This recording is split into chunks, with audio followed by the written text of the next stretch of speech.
the show on the road. If everyone can grab a seat, please. All right. Welcome to MESHCON, everyone. Happy Saturday. Thank you for joining us out here in the beautiful Florence, Texas. My name is Daniel Suska. I am the lead production engineer here at SpecFive. Welcome. I think most of you have seen the agenda for today. We've got a great keynote by our founder and my good friend Amir Hussain. Jason from Ham Radio 2.0 is here. We're going to have opportunities for networking and fun, lunch, some future mesh discussions, and then send you guys on your way. So we hope to do a little bit of learning and teaching, do a little bit of laying out the concept and ideas for Meshtastic, Mesh Radio, and other digital radio communications in the future. So just wanted to give a little overview of what's happening today. We are in building 2 right now. The other half of this building is going to be off limits to you guys. That is the other company, Lift Aircraft, operating out of that space. And then they are also using the front half of the lower building. We're going to have an activity in the shop side of building 1 during the interactive sessions, and we will guide y'all down there for that. And then they are flying their vehicle in this lower parking lot. They're out there right now, so we just ask that you guys can watch, but please stay out of their flight zone for safety reasons. So if you guys are interested in what they are doing, they are Lift Aircraft. You can go to their website. They are flying a customer right now, so they have had customers that have prepaid, pre-scheduled for their flights, so please be mindful of that. They're running on a pretty tight schedule to keep their customers in and flying through their training program and keeping them safe. But please enjoy it and check out their website if you are interested. Wi-Fi, the Spark Guest Network, and the password is welcome to Spark. If you have any issues, see myself or Josh, and we can get you going.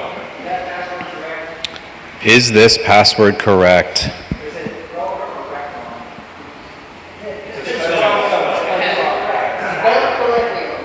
Yes, it is. Yes, it is. All right. What is Meshtastic? Hopefully everyone here probably knows what Meshtastic is, and if you don't, quick little overview. It is an open source, community-driven mesh protocol. Biggest and most important thing, it's decentralized, meaning no one owns it but the users, and it's free. And I like free. I hope all of y'all like free as well. It runs on the 915 megahertz ISM band, also known, the protocol specifically is known as LoRa. It's just long range radio, and it's encrypted, and you can do both private, public, and peer-to-peer messaging. So yeah, the idea with the decentralized networks, centralized are your cellular, your satellite, your Wi-Fi, where that service is coming from a single point and branching out. Decentralized, and I love this diagram because it really shows the idea of a mesh. You've got multiple larger devices connecting smaller devices, and there are a lot of mesh Wi-Fi systems out there. So you will see, you've probably seen and heard of these mesh Wi-Fi devices, but then obviously Meshtastic is a little bit different, longer range, smaller packet, and we hope you guys get a chance to play with that today. So a little diagram of how Meshtastic works. The radio devices communicate with each other in any way, shape, or form. Most of your Meshtastic devices, including our SpecFive devices, need or can connect to a phone or a computer. Your phone's going to connect over Bluetooth and Wi-Fi. Computers can also do Bluetooth, Wi-Fi, and serial, and it allows you to connect to the mesh, communicate with the mesh, and then also configure your radio. So if you don't already have the Meshtastic app, it would be great for you to get that downloaded so you can interact with your own devices or some of our devices that we have here for you. That is available on the Google Play Store and the Apple App Store. And we are going to go to the keynote next. Actually, before we go there, does anyone have any questions for me on kind of housekeeping? We got bathrooms in the back of this building. Lunch is going to be here around noon. We got pizza coming from Domino's, and there are also bathrooms in the other building when we get down there, or if you go down there to do one of the activities later. Anyone have any other kind of questions? All right, so the password is welcome to Spark.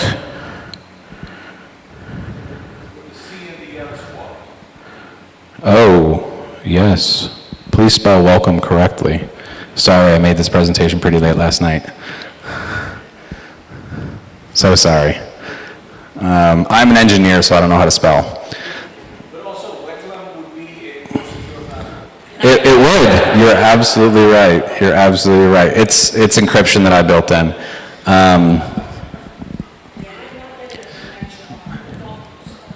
I'm so sorry. Josh, can you figure out the Wi-Fi password and help our dear friends in a moment?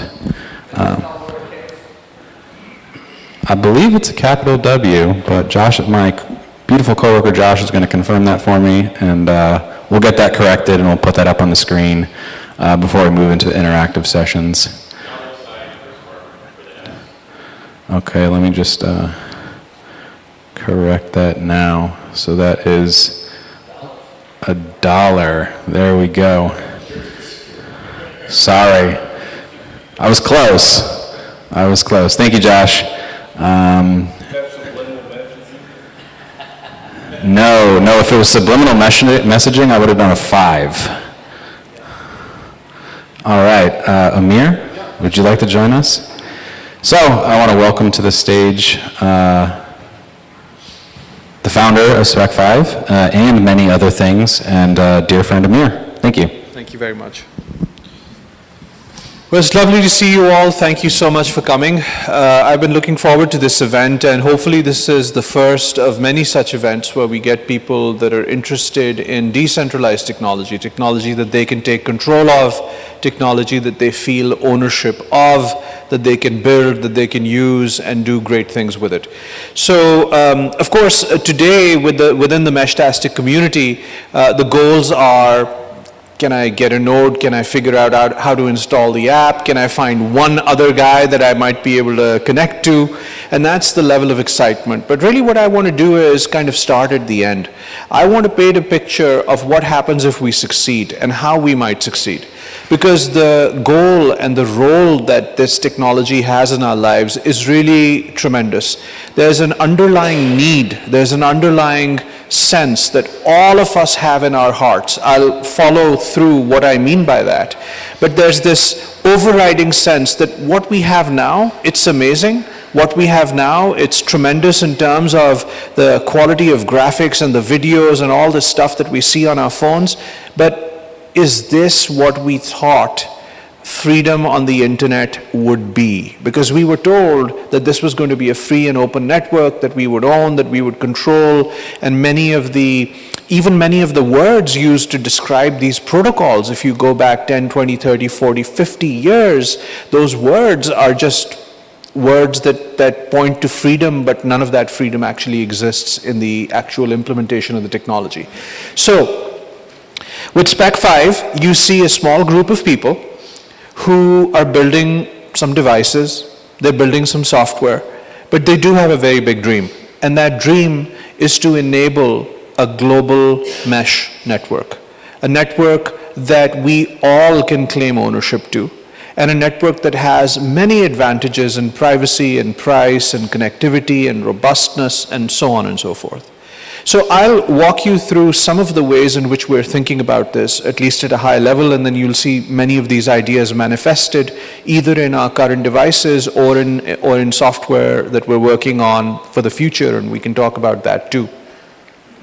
So as I mentioned, when I was growing up, I was really into technology of all kinds. Like many people my age, I got into technology with Commodore 64s at the age of 4 and started writing software in BASIC, and then got my IBM PC, and on an 8088 started writing software there, and then the rest is kind of a blur. Every platform that I could get my hands on, building things of every type, trying to write an operating system in C that would somehow, implement multitasking on an 8088 or a 286, all these crazy things. But my point is that we process these stories in this day and age as, smart kid, nerd kid, hacker kid, went and did all these things. It's actually not just that. It's somebody that recognizes that technology is a very fundamental driving force in life, because technology is a tool, and the history of humanity tells us that tools shape people, and people shape societies. When you give up the understanding of the tool, when you give up the understanding of how the tool can reflexively change you, you give up control over yourself, and you give up control over your future, and you give up control over your society. Many of the things that you see manifesting in politics, many of the things you see manifesting in national security are all tied to this Appleification of technology. Everything is a box, it's a black box, no you can't touch it, no you can't change the battery, no you can't know what runs inside, no you cannot stop any of these apps from sending all your data back to Big Brother, no, no, no, no. So the internet was not that dream. If you look at the early maps, the early schematics of how the internet was connected, it was definitely not Apple at the center and Google at the center and Microsoft at the center. It was universities at the center. It was multiple connections. It was multiple protocols. It was multiple apps running on top of all of this. What we have now and what was designed way back when, there's almost no parallel. So that's what I mean when I say, this is not rhetorical. When I say the internet was a dream, it was a beautiful dream, but it's becoming a nightmare. Now, why is it becoming a nightmare? Well, one of the reasons why is because of big tech. What is big tech? Now, it's kind of reductive and very easy to say, big company, guy with a lot of money, bad guy. That's not how I think at all. It's a far more systemic problem. This is not about hate on companies that have become large. It's a systemic problem. What is the systemic problem? All my life, I've built startups, and by the grace of God, I've been quite successful. The last company that I did ended up being $1.5 billion AI company. So the way that I look at this, I've been around, done that, seen how companies are bought and sold, seen the ecosystem. Generally what happens is that, I'll give you an example that probably you're all familiar with. Facebook saw a threat. They saw that Instagram and WhatsApp were two possible threats to them. So they went and spent an insane amount of money on Instagram. 14 guys were working at Instagram. Facebook paid $1 billion to buy the company.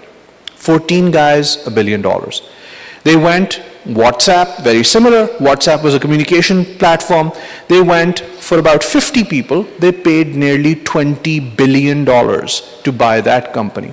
Now, you would look at that and you would say, what the hell is that? That doesn't make any sense. It makes total sense. Why? Because this is the way in which validated innovation can be sucked out of the technology ecosystem. Validated innovation, people that have proved their point, people that have shown that they will go on and become big, validated innovation can be sucked out of the ecosystem and can be attached back to the mothership. Okay, this is what happens, and yet every study about innovation in America says it's the little guys that innovate, it's the young companies that innovate, it's the guys in the garages that innovate. That's why the genesis story of every great American company is a couple of engineers in a garage just figuring it out. And then there's 10,000 people that come later trying to figure out how to sell it and who to market it to and what the prices ought to be and blah, blah, blah. But as far as the innovation is concerned, where is it coming from and how is it being lost? So very important. Now, this is a structural issue. It's not that Jeff Bezos is bad and Bill Gates is bad, and it's not about people. It's a structural issue. When a company becomes as large as these guys have become, it's inevitable that they have a gravitational attraction. To say that they don't is to not see the forest for the trees and not see reality as it exists in this world. So we don't want to fight with reality. We want to look at reality and figure out what is the best path forward, given that this is just how things are. Big telco, same thing. I won't talk about this as much.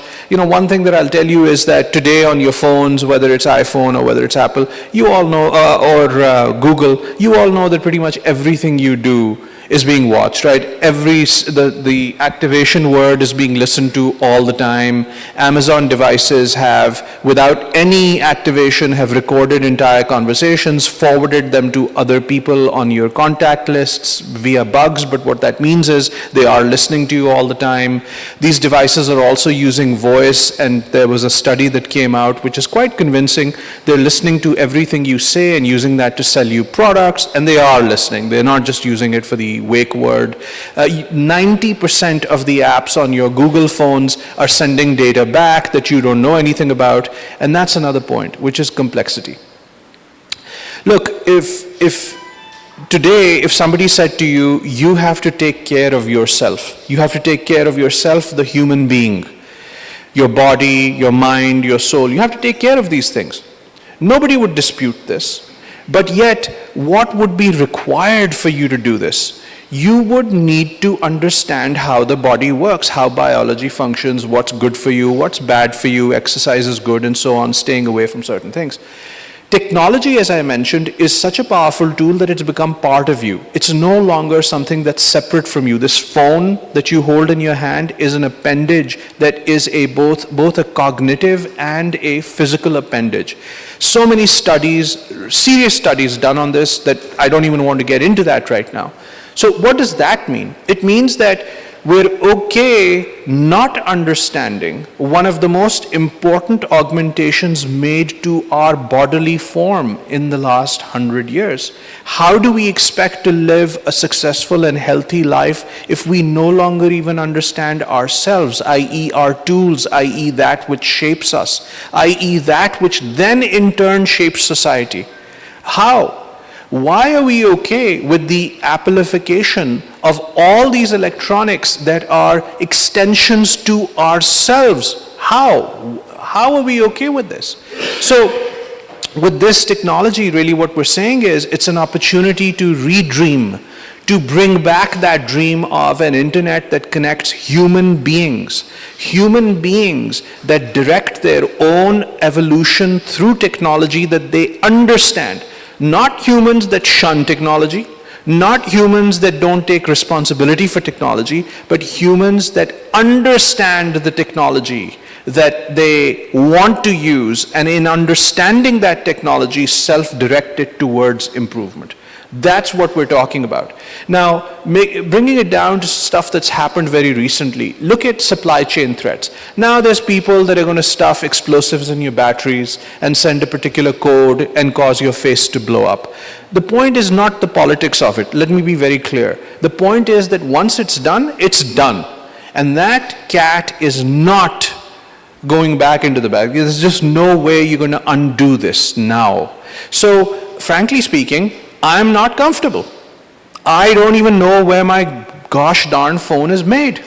I don't know who these people are. I don't know who, what nationalities, what people, what mindsets, what criminal records work at these places. And now a nation state has shown us that this is apparently okay. You can go do this at thousands of people, and that's just kind of what it is. So Whether you like the end effect of that or hate the end effect of that is kind of secondary. The thing to worry about is that you definitely would not like yourself or your family to be at the receiving end of something of that nature. And that's really what I'm here to talk to you about. These things have become real. Now, another thing I want to tell you, we think that we run VPNs on our phones and we're very secure. Please go and look at who all owns all the VPN companies.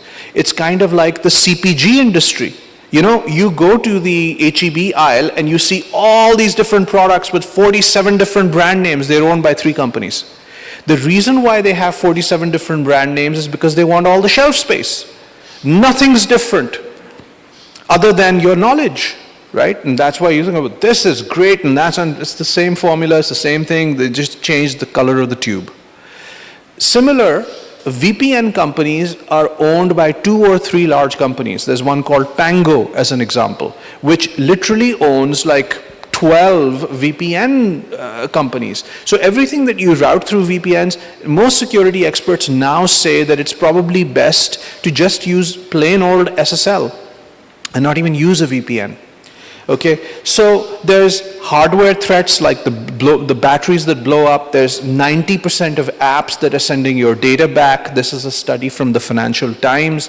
There's VPNs that are owned by monopolies that are exploited, that are taking all your data out. And then there's other elements like cost. Every time you're setting up an IoT network, you're in Texas, you're a rancher, you want to track your cattle, you want to track your assets. You want to track these things, GPS plus a SIM. Everything you do, give me my monthly, give me my monthly. Everything is a monthly thing now. Why? Because they've put in a lot of money into their infrastructure and they want to monetize it with incremental, almost no usage, because when you're sending text back from a cattle tag, it's almost no usage, but they want to charge you. They want to, deepen that sort of margin. So there's cost, which is a big issue, which is stopping us from digitizing the world, because you will not implement this technology on 10,000 assets if you feel that you'll be paying the telco for each one of those assets, and God knows they might blow up your cow. You're not going to do it. Why would you do that? So you want the control, you want low cost, you want all that technology in your hand. So that's another element. And finally, the thing is, what country do we live in? We live in a country that historically has done pretty well under this idea that people ought to be free. And I'm not talking about like free of every obligation to humanity. I'm not talking about a country of lawless wild people, but freedom of basic things. Like, for example, what would you say? AT&T forcing me to lock my phone to a provider even when I'm paying them more than what that phone is worth. Is that freeing me? No. And that contract per US law is completely enforceable. But it's wrong. What about these locked operating systems where I'm paying the full price of a device and I don't even know what the operating system is doing in my home, connected to my own network with pictures of my wife and my children, in the most intimate circumstances. I don't even know what they're doing. Is that free? The fact that they can always listen and we can't do anything about it because they've got teams of lawyers and we are just ordinary Americans, is that free? No. It's really a system which to me is intolerable. So I'm trying to motivate why we're even getting together and doing this. So the question is, how compromised are we? And the reality is, totally. That's how compromised we are. We've got, when you folks have come here today, and you all have your phones next to you, you're all tying back to the same tower. And intelligence agencies, law enforcement agencies are allowed to look at who met who. Without listening into your calls, they can just look at tower data and say, these 2 guys were together, those 2 guys were together. This guy never meets that guy, but then suddenly he met him in a park. So there's so much information around co-location. These have actually been used for intelligence-based operations. Now, great. If there's somebody bad that they're using to catch that, that's wonderful, fantastic. But I tell you what, that assumes that the several million people that work in government are all perfect. And I'll let you come to that conclusion yourself. The other thing they've started doing is they've started targeting the builders. What do I mean by this? You saw Telegram, the network that was supposed to be the most free text exchange network. So they couldn't get them to change the protocol, so they just abducted the founder. This is the level at which we are now dealing with people trying to take away even our right to have a private conversation. They abducted the founder. God knows what they did to him. I wasn't there. But he emerges several days later singing their tune. There's an old story about a law enforcement agency. They had a tough boss and they said, listen, go arrest, there was a crime, and they said, the zebra did it. The zebra did it, go arrest the zebra. So they went out in the wilderness and they looked and they looked and they looked and they couldn't find a zebra. And then finally these guys are like, man, it's getting really hot, I'm tired, we got to go back. He said, well, we didn't find the zebra. He said, well, look at that, that's an elephant. Let's take him back. He said, the boss will know that it's an elephant. I mean, there's a big difference between an elephant and a zebra. He says, don't you worry. They take the elephant, they whack the daylights out of him, and by the time he shows up to the boss, the elephant says, I am the zebra. I am the zebra. And that's kind of what happens when these people disappear. You don't know what's going on, and suddenly everything that law enforcement asked for, yep, done. Telegram gone. The other thing is opaque hardware and opaque software. So, which is that there's 2 billion transistors on a chip. Do you know what they're all doing? We don't, and none of these designs are open source. So RISC-V is an open source processor technology which is very promising, which does solve some of this. And then there's zero-day weaponization. There's companies out there that are in the business of finding an exploit, never telling the company whose customers that exploit affects, and then selling those exploits to anyone and everyone, to illegal criminal organizations, to repressive governments, to us, to everyone. They don't care. They just take the money and they do what they want to do with that cyber weapon, really. That's the only way to put it. So, enough with the negativity, let's fix it. Right, that's why we're here. I'm just telling you all the things that I feel so passionately about, because coming from a world of distributed systems and artificial intelligence and building large companies for enterprise technology and working in aviation and doing all of these things, one of the questions that even some of you have asked me is, well, why mesh protocols? And other than the fact that decentralized computing has been a long love of mine, the other thing that's a even deeper love of mine is just the idea that I can be free. And I know that the technology that we've all been collectively contributing to is taking us towards a direction where we will not be free. So how do we change that? And some of the challenges that we have in that. So let's talk about what resources do we have? If we want to build a network, well, there's a few ways to do that. One is kind of like what used to be called sneaker net, which is I run up to you with a disk, you run up to somebody else with a disk, and that's how we trade information. Impractical, right? The second order up from that is that we use cables. We have some kind of a wiring mechanism, but now the city controls all that. You can't plant your wire anywhere you want, and you have to basically, the avenues between your home and my home and his home and her home are all controlled by the city. So that's not something that we have access to. The third thing is the spectrum. And this is not a picture that I expect you to see the details of, but this is to give you an example of the official United States frequency allocation radio spectrum image. And if you go to the FCC site, you can see a zoom out of this. But I've abstracted out of this 3 things that you should care about. Basically, that we have 900 megahertz, which allows us to do everything from these old analog wireless phones that we used to have in our homes, to some of the walkie-talkies, to Meshtastic. Then we have 5.8 gigahertz and 2.4 gigahertz, which are generally used for Wi-Fi and higher speed Wi-Fi. And then we have MERS, which is lower frequency, lower power, and that's basically it. Those are the areas where you can transmit without a license. That's what we have to work with. All the other green, red, yellow, pink, all this other lavish goodness of resource, this is not for us, the common citizens of America. This is for the big companies, this is for the government, this is for, you know, the people that run and control the economy in the country. What we have is these four things. So how can we maximize these four things?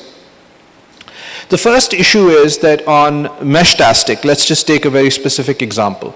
One of the challenges today is that there's not enough of us. But the moment there's enough of us, the other challenge is that in general, in any one area where you're doing this transmission, you can expect up to a theoretical 1 megabit of bandwidth total, roughly.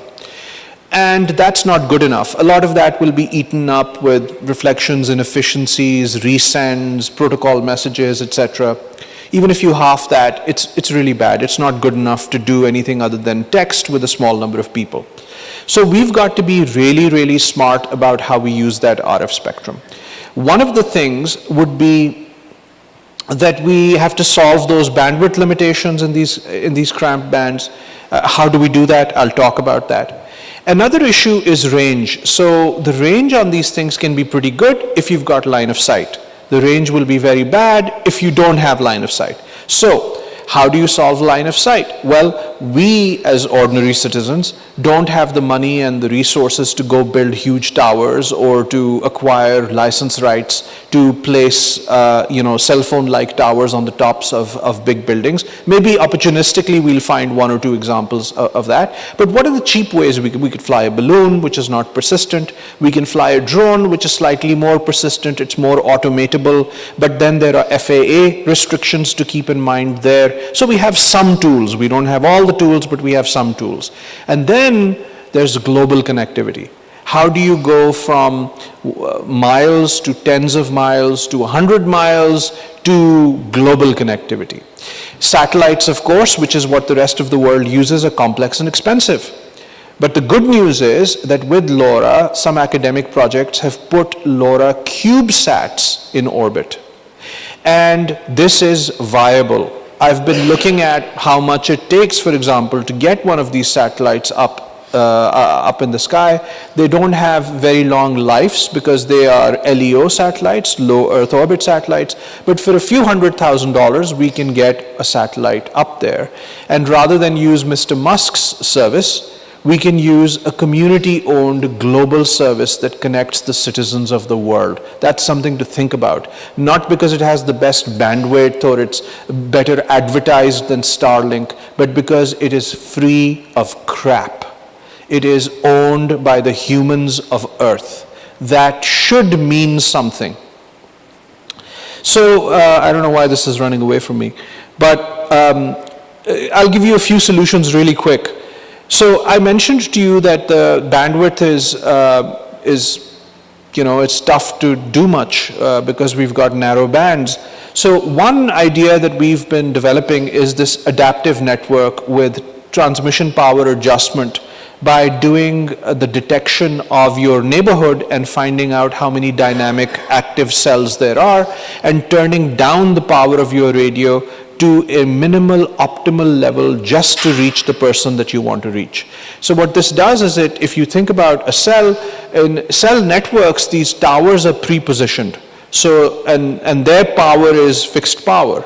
But instead what we want to do is on our algorithm, we want to adapt power super dynamically so that we do just what's necessary and essentially save physical space for other transmitters that might be closer that we will now no longer drown out. So this is just a concept, one example. We're working on our own protocol. We'll also tell you more about that. But this is a thing that if you employ some computer science thinking, you do some AI type predictive routing because you'll have to make some guesses, and you do some location of roughly where people are, you can kind of do this. The other thing is directional Wi-Fi. So we know that Wi-Fi is also allowed to us, but right now we're not combining mesh with Wi-Fi for point-to-point links, but we can. And if we do that, then we can get multi-mile connectivity on 1100 megabit maybe, depending on the quality of connection. So super nodes, in my mind, would be people that are willing to set up a directional antenna, which is not expensive to do. You know, if you remember way back 10, 15 years ago, there was the Pringles Cantenna project. Many of you may have heard of that. It was optimized with a perfect length of cable inside the can to do directional over a mile connectivity with just Pringles can. So this is not expensive to do. This is something that not everybody would want to do, but maybe I can convince Daniel and Theo and Josh and Isaac to design something that's out of the box, and you just plug it into a box and now you've got a directional, you know, that's also solar powered like the relay. So this allows us to build very cheap, pay once, forget, no subscription, no nonsense, you own it, and start to connect these nodes with higher bandwidth points. So that's just one example. Then there are some new protocols coming around, like Halo, which is essentially Wi-Fi over 900 megahertz.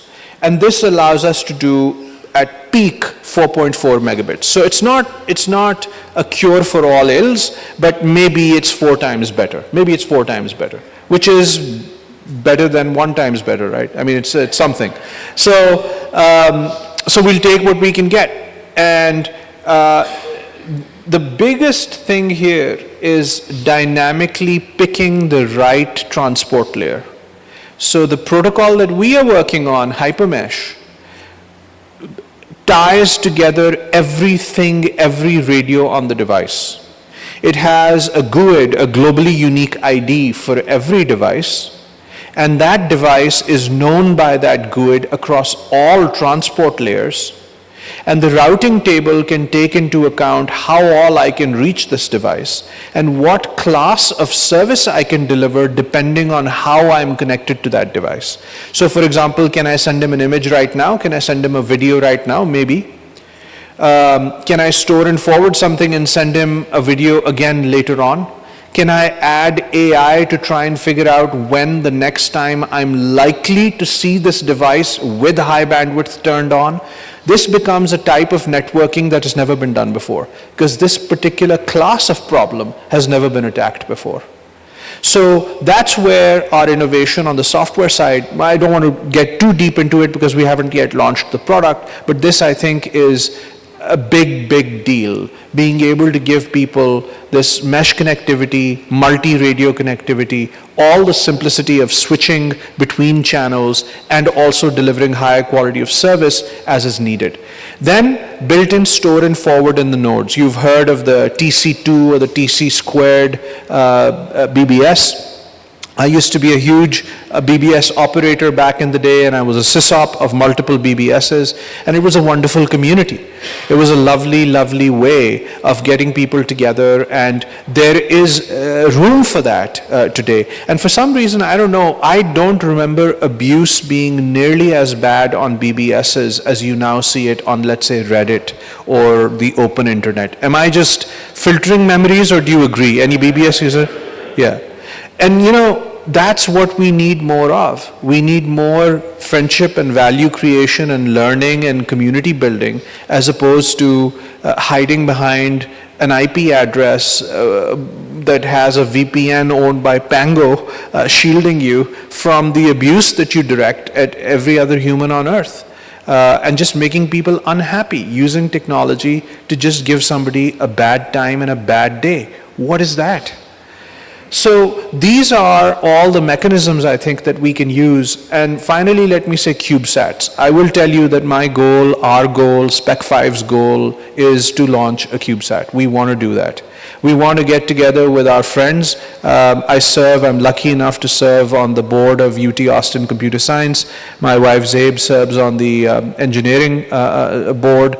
And we are trying to figure out how to get the right expertise. There is tremendous CubeSat expertise at UT Austin, but there's people in Brazil, there's people in South America that have successfully launched CubeSats, and there are even a couple of rocket companies that we are either investors in or are owned and run by friends.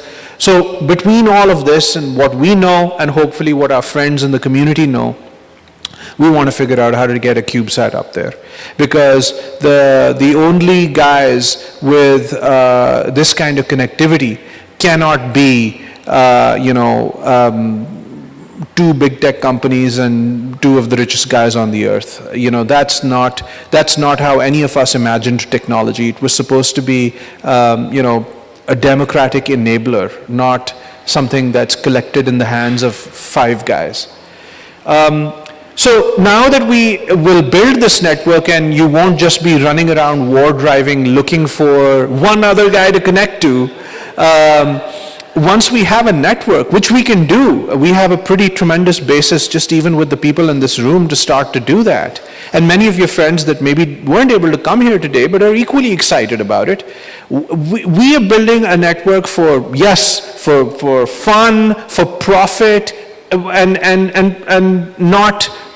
not Apple level profit, but the kind of profit that keeps us all going, that keeps our families fed, that keeps us happy, but at the same time that's worthwhile, but also that can retain some innate goodness, where we aren't auctioning off any goodness in this platform for even more money and even more money. So we've got to be careful about that as we lay the ground for this. But for fun, profit, and freedom, being able to do what we want on this network. So what have we started to do? So far, we haven't had the opportunity as SpecFive to get in front of you and to tell you what we're all about. You might see a device here and a device there and an app here and an app there, but no, we're thinking about this in a very holistic way, and we're thinking about it motivated by the core issues that we see plaguing our country, our people, even the world.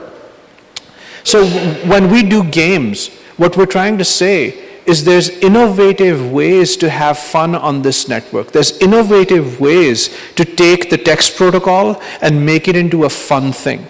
The next idea that we have is around vector art, because anybody that's been in computing history for a while or has used computers from Tektronix terminals to the RIP protocol interface back in the BBS days, you know that you can take text vectors and send them, and as long as the viewer is capable to render them, you can create imagery just with text. So we want to do things like that. We want to make it into a rich user interface. Then we want to make it plug and play. Just buy a few of these, solar-powered, fire and forget, just stick them in and forget about it. And you have now enabled connectivity for your community.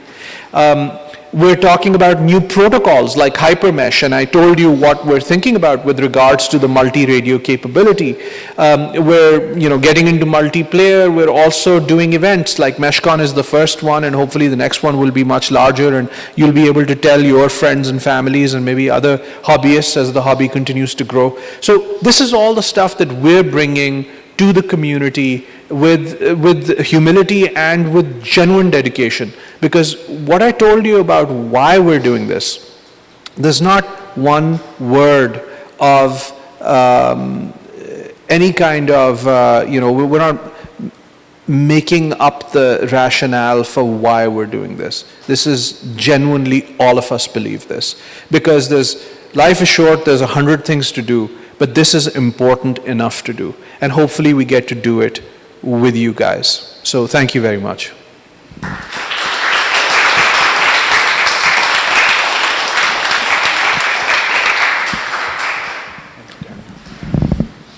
Thank you so much, Amir. As you can tell, he is imaginative and passionate, and I really enjoy working with him. So we're going to take a quick little break, and we're going to get Jason from Ham Radio 2.0 up here to talk about ham radio. So grab some refreshments, step outside in this beautiful weather, and we'll come back here in about 10 minutes. Thank you guys so much.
Before that, if you could please have a seat, and I'm going to hand it off to Jason Johnson from Ham Radio 2.0. Thank you for being with us here, Jason. Thank you. Good morning, everyone. Pretty good weather this morning. So thank you for allowing me to talk. Anyone never heard of ham radio? Seriously, I mean, I give this presentation at overlanding and off-roading shows that I've been to, and usually I'll get a couple people that have never heard of it. Is anyone here, who here is licensed? How many of you went to Belton this morning? All of you? Okay. There was a big group that came from Belton this morning. So we had a small little trade show in Belton this morning. So, all right, good. So has anyone ever thought about getting licensed and didn't do it for whatever reason? Okay. All right. That's fine. Good. So ham radio is a service that has existed longer than the FCC, which is now where we get our licenses and call signs from. It is a worldwide effort, frequency spectrum that is shared across countries globally.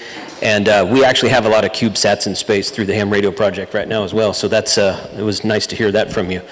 But radio is line of sight communication, but it's also direct point-to-point communication, and this includes all kinds of radio. Unlike a smartphone or a satellite phone, you don't need an infrastructure to use a radio. You can talk with someone direct contact, person to person, radio to radio, over short distances, local distances, or long distances, with nothing in between you. So, unlike a cell phone network that requires cell phone infrastructure, cell phone towers and whatnot, and requires power to those towers, radio doesn't require nearly as stringent of an infrastructure as that. I don't know if anybody has read, there's a very recent story in the news about all of the communications going into and out of North Carolina and Tennessee after post-Hurricane Helene. There's been a lot of radio activity out there, HF frequencies, VHF frequencies, some GMRS activity, whatnot, about sending traffic messages into and out of that area, because cell phone and power was out for 2 or 3, 4 days in some areas, and of course cell phone towers were down as well. So this talk here is going to focus on ham radio, but it's really more about two-way radio, just any type of two-way radio that that we have access to, and why you should or should not use it. So like Daniel said, my name's Jason. My call sign is KC5HWB. WRFK311 is my GMRS call sign. I got my first ham radio license in 1994, and in 2015 I started my YouTube channel called Ham Radio 2.0. So he said I was from Ham Radio 2.0, but he didn't say it was on YouTube, so some of you might not have got that. But it's a YouTube channel out there. Go check it out if you want this information and more of it. That kind of thing. I put up CBs with my goofy face on them, or CBs. I put up videos with my goofy face on them that look like this, that are ham radio versus GMRS versus CB, and I talk about the differences in radio. It doesn't really, I don't do it as a, oh, you should get rid of your CB, those are junk, don't do that, and get a ham radio. I don't do that sort of thing. I have one of everything in my truck out there. So I have a CB, I have GMRS, I have the whole 9 yards, but point-to-point radio is very useful in these conditions like what we're talking about with the hurricane. And it's fun to use on non-emergency stuff as well. But CB radio is one thing out there that is license free. Anybody can buy a CB and talk on it with no license at all. It runs on the AM mode, and AM like your car stereo AM. It also has a thing called single sideband you can use, and most recently FM was added for CB radio users as well. So now you can get some CB radios with both AM and FM and sideband. It runs from about 26.9 to about 27.405 megahertz, 40 channels. It's channelized, so you just got channel 1, 2, 3, 4, 5, and that's where those channels fall in there. Legally speaking, it's limited to 4 watts of power. Nobody does that. But legally speaking, you go buy a brand new radio off the shelf at the truck stop or Amazon or whatever, and it's going to run about 4 watts of power. And there are CB radio shops that can upgrade that for you. But oops, I didn't mean to do that. FRS and GMRS radio. These FRS is also license free. You can go buy what's called a blister pack of radios or a set of radios from Walmart, Bass Pro Shops, wherever. and it requires no license to use FRS. FRS and GMRS share frequencies, and on GMRS there are also some added repeater frequencies, and on GMRS you can use higher power, 5 7-watt HT radios, handheld radios, and up to 50 watts on your mobile radio in GMRS. But FRS basically is just the same thing as GMRS with a low power handheld radio that you can't take the antenna off of. They're in around the 462 to 467 megahertz range, 22 channels, including 22 channels total, plus 8 additional repeater channels for GMRS users. And it's, like I said, it's limited to 2 watts on FRS and 50 watts on GMRS. There's quite a good community of GMRS users on the GMRS repeaters in the Dallas-Fort Worth area. I live in Grapevine, right next to the DFW airport, and there's been quite a bit of activity in GMRS come about around the last 3 or 4 or 5 years, something like that. So it is a growing community as well. They have some good GMRS repeaters around the coast, Galveston, Baytown area, and the Houston area as well. So GMRS, you just go online and you pay a $35 fee for a 10-year license, that's it. You just pay for a fee, and they give you a call sign, and you go get a radio and you're done. So it's licensed, but there's no test or anything like that, like ham radio has. So ham radio has all kinds of modes. We have AM and FM, like on your car stereo, single sideband, which is another voice mode, CW, which is Morse code, a lot of digital voice modes. Like if you've never heard of your police and fire departments are on a system called P25, most likely. Some of them are on DMR. We have access to all that in ham radio. We have about 18 bands ranging from 135 kilohertz, way down below the AM band, all the way up to 1.3 gigahertz, and it's actually beyond that. We can go to 20, 30, 40 gigahertz, 150 gigahertz. There's a lot more than 18 bands. I was being kind of generous here, but I don't know how many bands there are. There's a lot of access, a lot of frequency spectrum we have access to. We have our own section of the 2.4 gigahertz band and the 5.8 gigahertz band. It's a little bit below the public sections of those bands, so it's a little bit lower noise floor, not as many people out there. We can use it a little bit longer ranges, but the higher in frequency you go, the more line of sight is needed. 11 more microwaves. 1,500 watts of power. We have, on most of our lower frequencies, we have a limitation of 1,500 watts of power. CB radio is 4 watts, GMRS is about 50 watts. I'm talking legal numbers here, and there's people out there that do weird stuff, and hey, more power to you. But we can legally run 1,500 watts of power out of our radios in our vehicles or on a setup at a base station in a disaster area similar to the Hurricane Helene. And there's equipment out there you can buy or build to do that. It's completely legal for that regard with a ham radio license. This is the ARRL spectrum frequencies for that's given to ham radio operators with a license from the ones I just talked to up to 1.3 gigahertz there. And the colors are the different license, or the colors are the different modes, and then the EAG is the different license classes that you can see. But this is just an example of how much frequency space we have out there, which that's not even really all of it. So some of the most popular frequencies is the 2-meter band there at 144 megahertz and the 70 centimeter band at 420 to 450 megahertz, which is just below the GMRS band. And that's pretty much, that's short and sweet. That's pretty much it, because I do a lot of Q&A after these. To sum up, the reason that any type of radio service is great is because it does not require internet, it doesn't require some sort of infrastructure, some sort of network, some sort of external source that you probably don't have access to. You can sit down at a radio and talk point to point, radio to radio. Most people don't realize, everybody in this room probably knows this.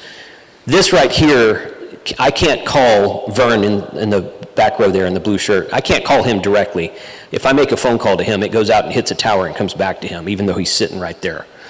And and if that tower is not here, if we're out in the middle of nowhere, I don't know how, you guys have cell towers out here? I assume you do. But but if there's some places in Texas you go, there's no cell service at all. I spent 2 weeks in Wyoming in July, and I think the state of Wyoming hates AT&T, Verizon, and T-Mobile. There was no cell service anywhere. So it was a radio-rich environment out there. But you have to have some sort of infrastructure to use a cell phone or a satellite phone or something like that. With radio, you don't need any type of infrastructure. It's direct point-to-point communication. And that's why it's used in so many post-disaster situations like hurricanes and tornadoes and stuff like that. So, any questions? Yes, sir. So, Jason, what's the easiest and simplest way of getting like TCP/IP running over one of the digital voice channels on CB? On C, there's not a way to do that on, I mean, there's probably guys who do that on CB, but that's not, it's not legal to do that on CB, so there's not like commercially available equipment to do that. Yeah. But the digital voice channels, are they just encoded or are they also encrypted? They're not encrypted. They're just encoded. It's just digital voice encoding. So in ham radio, encryption is not allowable. Now, some guys I know who are hams, they have built encrypted systems to use in like an emergency situation, but it's not actually technically legal to use encryption on ham radio frequencies. But one guy I know, he even bought his own frequency from his own UHF frequency from the FCC, and then you can do anything you want to on that. So, so yeah, encryption's not technically legal, but you know, I'm not going to say there's nobody that does it. There might be somebody that does it out there. It's certainly something to have handy in your back pocket should you need it someday. Back in the 80s and early 90s, there were a lot of TV channels that wanted to reach out to the home computer community. And because there was no, you know, widely deployed network at the time, what they did was on the voice track of the TV, they just had another encoded signal separated. And these beeps and boops, and eventually you would record all of them, and that was the encoded data. Yeah. Is there a way to do things like that that's slightly more efficient than DTMF? Do people do that? Yes. Yeah. There's some technologies we use for digital voice that includes GPS data that's sent at the same time that you're talking. There's other types of data that can be sent that way. So you can do like a dual channel TDMA type thing where you've either got two voice channels. DMR uses TDMA where you got two voice channels on the same frequency at the same time. You can use other systems that do data and voice at the same time, or maybe two data streams at the same time. So yeah, that is possible. Yeah, using system fusion C4FM, you can actually send photos and Right. stuff at the same time. So you can do digital transmission of content. Yes. Yeah. And you could encrypt the photo, right? No, you can't encrypt the photo. No, there's no encryption. Because it's an international Right.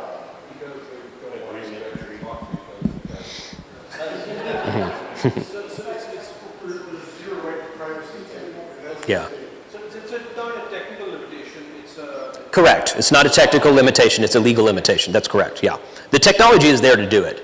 And there's commercial systems that use basically the same thing we use that do exactly that. But we just, for amateur radio, it's not, because it is an ITU agreement with other countries worldwide, it's not legal to do that. The FCC says that it's illegal to use encryption. ITU says that they are trying to restrict anything that would do to restrict reception. Right. So in other words, if you and I are talking, we have no right to privacy. And so if we do something to inhibit that, we violate the ITU rules. And let's say that you and I were the only two speakers of a dialect that nobody else understood, then what? Yep, that's totally legal. Yep.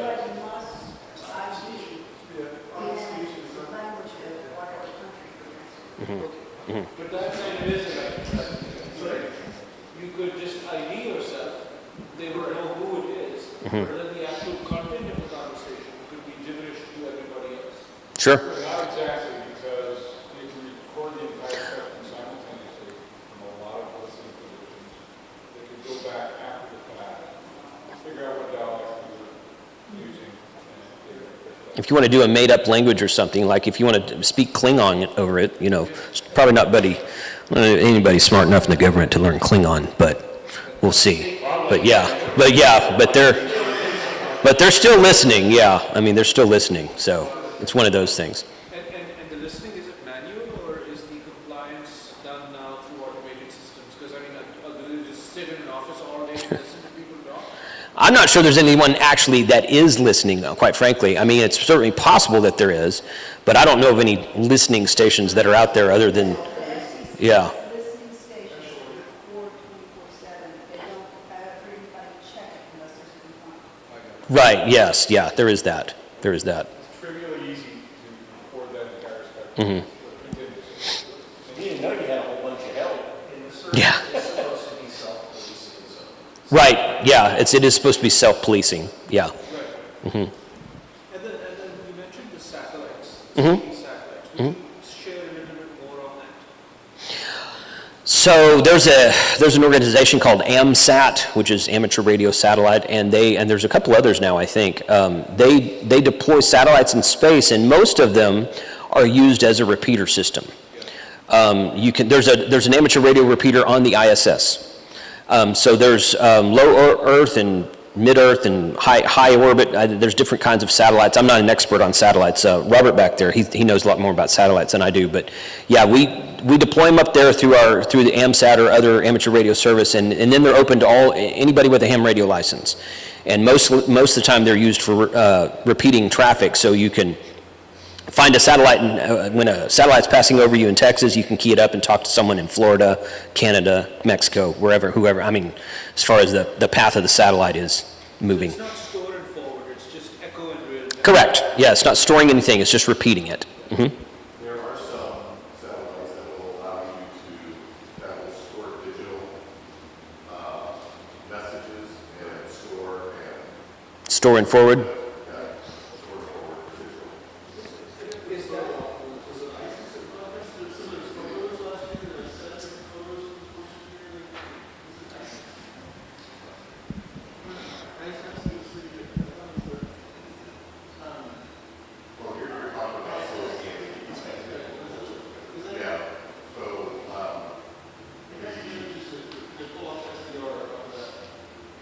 Right.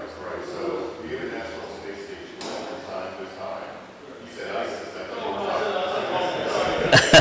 ISS. ISS. Yeah. broadcast what they call slow scan TV, that's the protocol. Yeah. They'll send images where if you're in listening range, you can receive that audio signal and decode it with an application on your Android or iOS. Yeah, it's analog image transmission, which has been around for decades. And if you're talking to ISIS, you will be on. Yeah, if you're going to talk to ISIS over ham radio, there's probably somebody listening. ISS.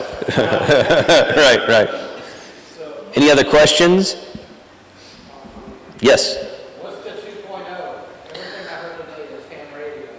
Yeah, 2.0 is because I'm always talking about what's new in ham radio. So I did a lot with DMR when I first started out, and new radios, new modes and whatnot. So the point, yeah, go ahead, Vern. To that end, you probably know better than most, and I think the people who don't know necessarily a whole lot about ham radio might misinformation, is the typical cost to get into the hobby. It's well, technically speaking, you're probably right. There isn't one. It costs $35, just like a GMRS license. Our license now costs $35 for a 10-year license as well. It costs. There are organizations out there that will give you the test for free, but most people charge about $12 or $15 to give you a test. And then you can get free training on my channel. There's free classes on my channel. You can go watch yourself. You can buy training material on Amazon, bookstores, wherever. When I got my first license, the least expensive radio that I could buy was about $189 from Radio Shack for an HTX 202, and it held 16 channels. Now you can get a Bofang dual band, 128 channels off Amazon for like $25. $12 today? Okay, well there you go. Sheesh. Yeah. I mean it does. I've never seen it $12, but I've seen it range from like 20 to 30. But yeah. So you can buy a very inexpensive radio. If you hook up with a ham radio club in your area or a group of hams, maybe a virtual group of hams like we have online, a lot of people will be willing to get you, say, I just can't afford a radio, so I'm not going to get a license. We'll get you a radio. I mean, that's the end of it right there. Somebody will get you a radio. So we would rather you have a radio and be on the air than be restricted by, I can't afford that right now. So and that's true with most ham radio groups that I've experienced. So yeah, I mean, under $100 for sure. You had asked about a lot of digital protocols. There's probably somewhere between 40 and 50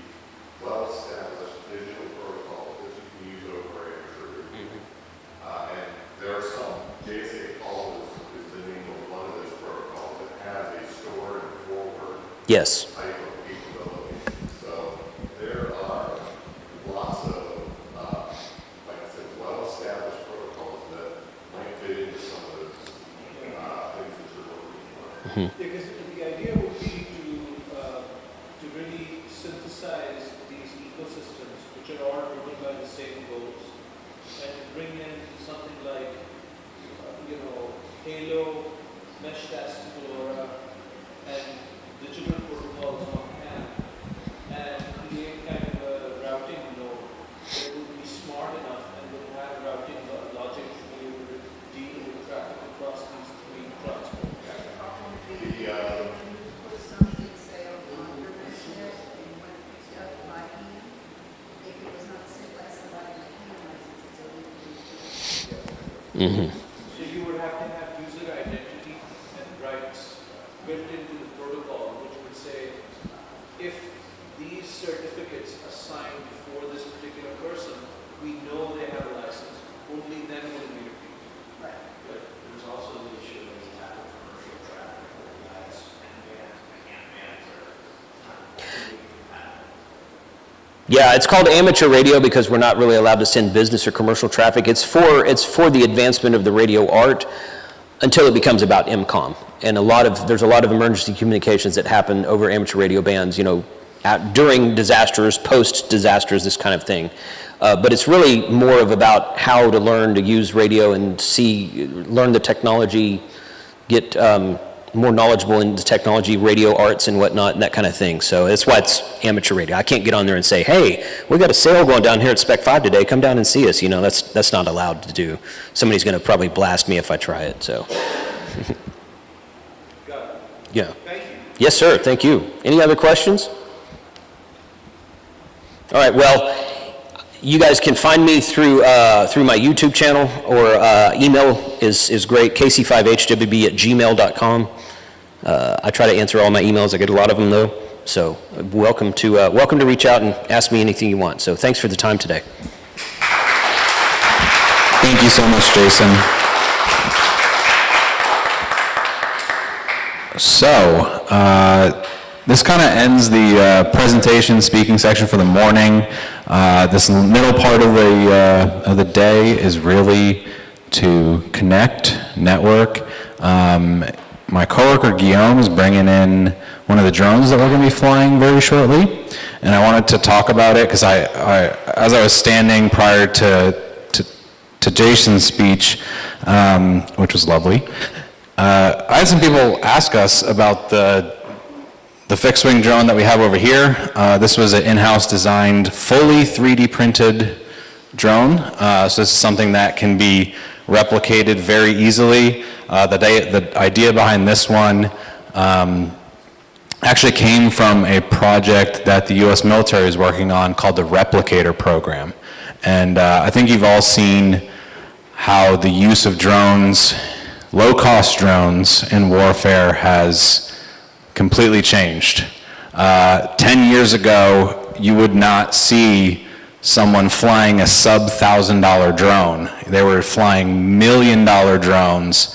Now, something like this that you can build for $500 to $700, sell for maybe $1,500 is the most effective weapon on the battlefront right now. So the cool thing about these is that price point, and the technology has gotten so good, it's gotten so user-friendly, that someone with very light technical abilities can build one, fly one, or buy one and fly one very easily. You don't need to be a master RC pilot anymore.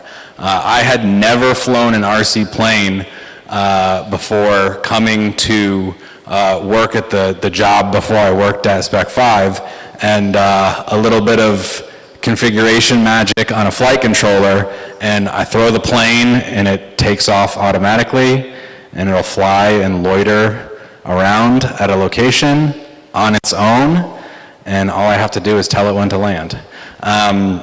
So the technology is really cool, and again, it has become simplified because it has become so accessible that that I want to encourage people to get into it. I have yet to get my ham radio license, but the Part 107 drone license, I promise, is easier. I promise is easier. I promise it's easier. So this is the open source design. This one has the flight controller in it. You can come and check it out in a bit. It's similar size to the mesh radio boards that we're playing with in Meshtastic. IMUs, it does video systems. The control frequencies are either 915 or 2.4 gigahertz. Obviously, if you're going to be running this as a Meshtastic repeater, don't run 915 as your control frequency because they will start to stomp on each other. We've seen that in the past where we had the hand controller 915, and then we also have a telemetry radio, which allows us to have vehicle telemetry on a laptop. Those two things need to be on separate bands. But yeah, this is something that can be adaptable. We can change the wingspan, we can change the payload bay, small batteries, big batteries, high speed, low speed. That's what's really neat about the architecture, and especially something when you go 3D printed, we can easily change the tail. We can change the motor mount on the back to go from a high endurance motor that will get you, say, 3 hours of flight time loitering around to a high speed motor, which you'll do 120 plus miles an hour, which is technically illegal because you're only supposed to go 99 miles per hour with a commercial drone license, but again, a lot of people do it anyway. I think we got that one up to like 130, I think. Almost 140. Yeah, almost 140 miles an hour. He was flying it under the goggles. Not this one. Not that one, but that speed was based on the accuracy of the GPS on the vehicle. So. And you went down to Mexico to do Yeah, we absolutely did it in Mexico. Absolutely did it in Mexico. And then there's this one. So this is a off-the-shelf RC glider. And this one's really cool. The plane itself, the kit is around $200. It's foam, it's replaceable. You can buy replacement wings, replacement tails, about a $150 flight controller, and it's autonomous. You can throw it up in the air.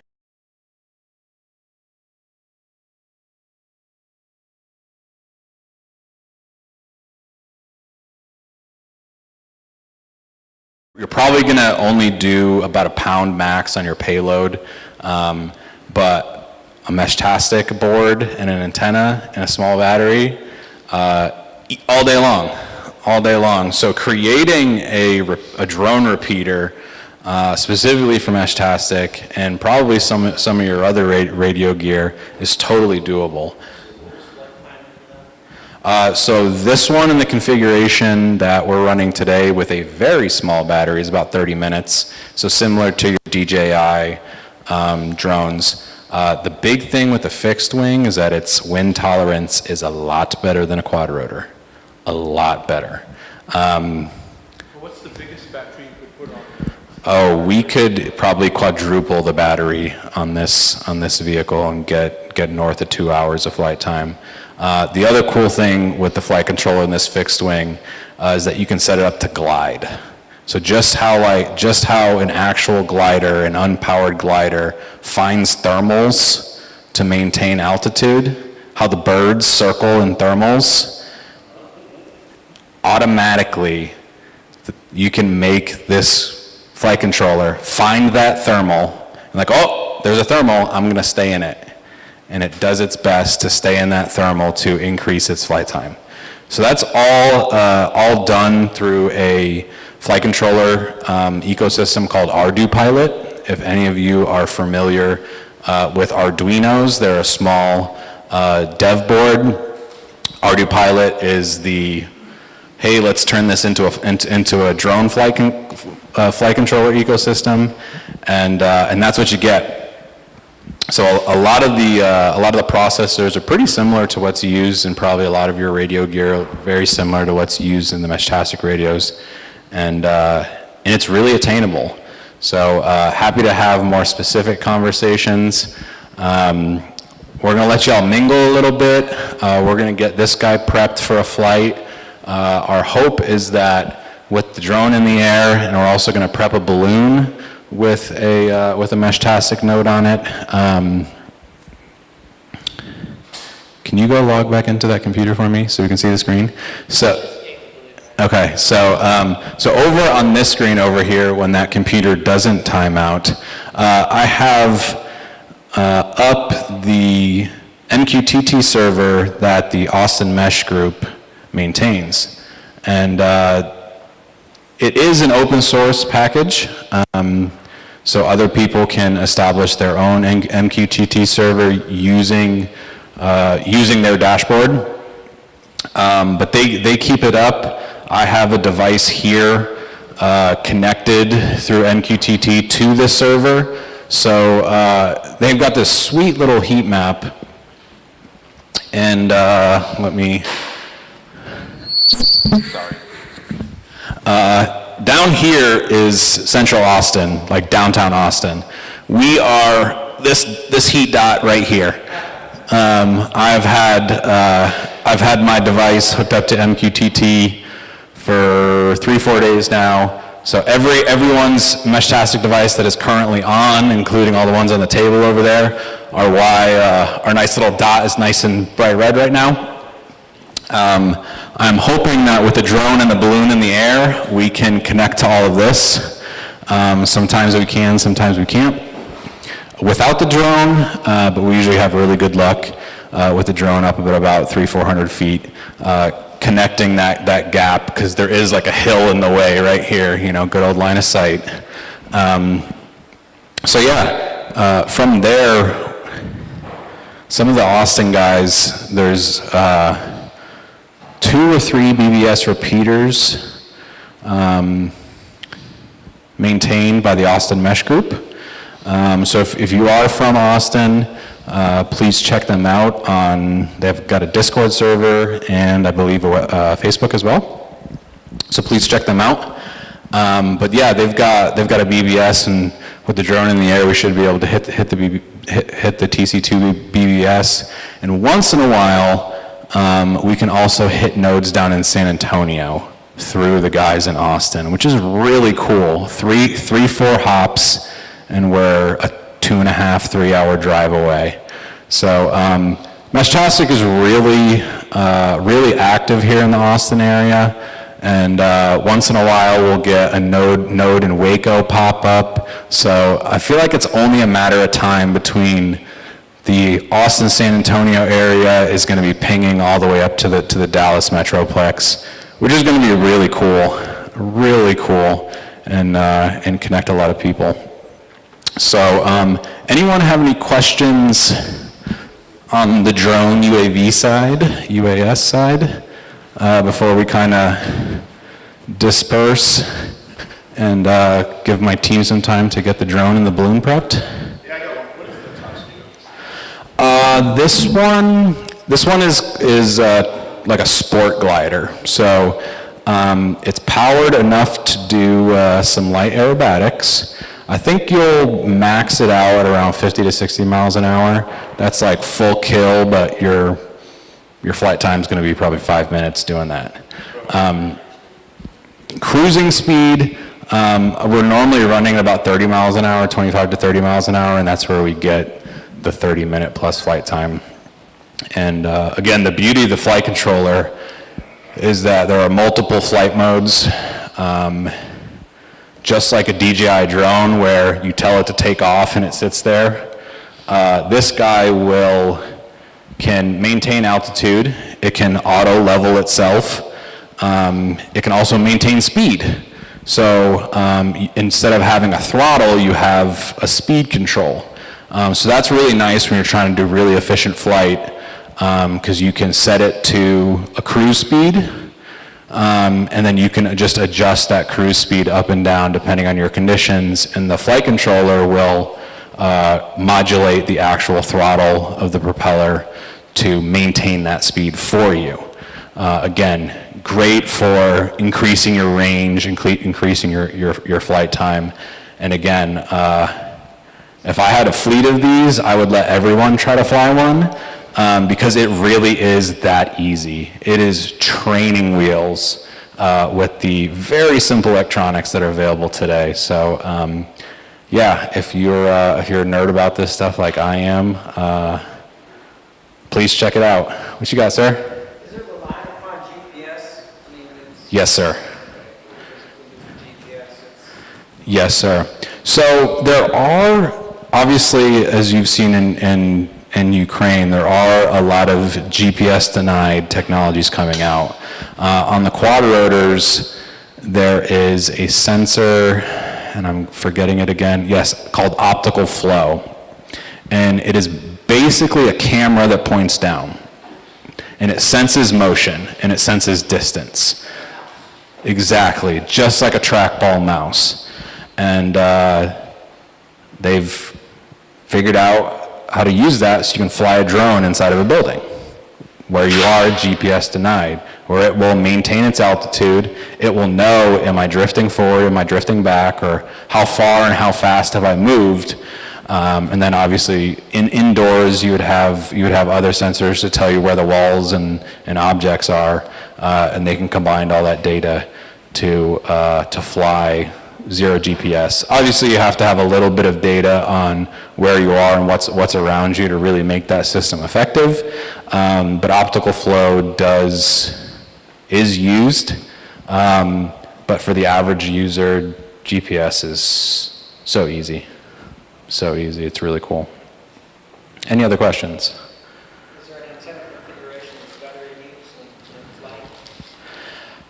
Yeah, so on the side of the drone here, we have the little dipole antenna pointing up and down, and that's what we've seen is the best for getting the signal to the ground. On the planes, you also need to consider the direction that you are loitering in, because the vehicle will be banked as it turns. So if you're trying to get radio signals to the ground, you want the plane to be banking that way, and not that way. Well, those vehicles probably also have multiple antennas. So we've seen both on the, a few of us used to be very big into the FPV racing drones. I don't know if you've ever seen a guy fly those, but they're flying in between the limbs of the trees, and you're absolutely a fighter pilot. That is the best way to describe an FPV racing drone. Probably accelerates as fast as a fighter plane, but it's definitely more maneuverable, I'll tell you that. It is a load of fun, but the really interesting thing on those is that because you're changing direction so fast, and you're watching that video through the goggles, if you do not have multiple antennas or the right style antenna, as the drone moves, your goggles go dark. As you fly around an object, your goggles go dark. So like understanding the location of the antenna, the direction of the antenna, the DBI and the spread pattern that you're both the transmitting antenna on the drone and the receiving antennas on your goggles, understanding that means you're crashing into the wall or not crashing into the wall, because you lose your feed. So it's really interesting, and it's something to consider when you're looking at both a quad rotor and a fixed wing. Is definitely location antenna, the type of antenna that you're using, and how you're pointing it on the vehicle. You know, a lot of your DJI drones don't have any payload capacity underneath the drone because they land right down on the belly. So all the Meshtastic repeaters that I've seen guys build have an antenna sticking right at the top. And it's like you got a battery and you got some metal in the way, and it's like that's not the best. So that's why when we designed our co-pilot, we used that same dipole antenna so that you can have one of the poles of the antenna sticking down the body and getting closer to the ground than just sticking straight up. So it's definitely a consideration. The other nasty thing about a quad rotor is that those 4 motors are just blasting EMI. Blasting, like so much that the flight controller on the drone is struggling. And you've got to do a lot of tuning and calibration on a quad rotor to mitigate that, specifically on the GPS.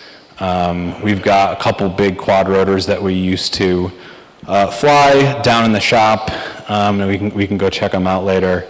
But yeah, for a while I was struggling building those because the EMI off the motors, 60 volt power.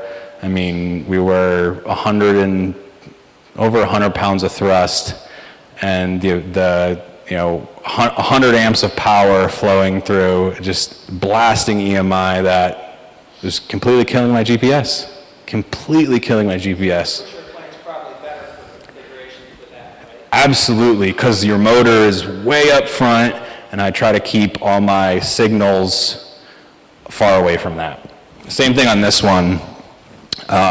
Motor way in the back, and all your, we got one antenna up here, and I believe there's another control antenna on the side, and the payload bay is way up here in the front, so that's where we would install the MESHTASIC radio or whatever other comm system. Again, so keeping that stuff away from your flight electronics is important.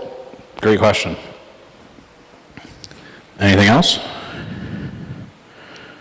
All right, so we'll let you guys mingle a little bit.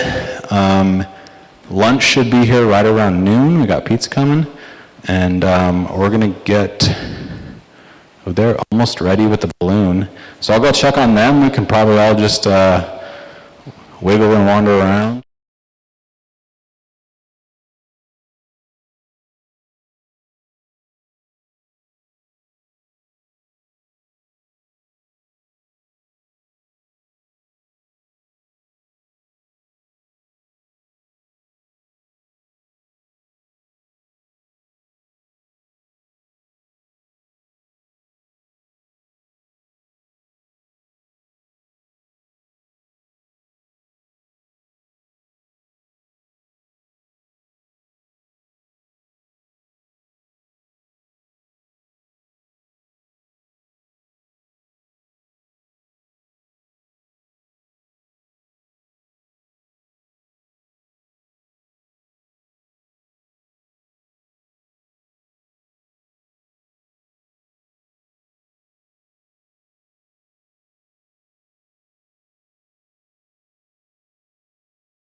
to close this thing out for the day, I'm so glad you're having such a great time.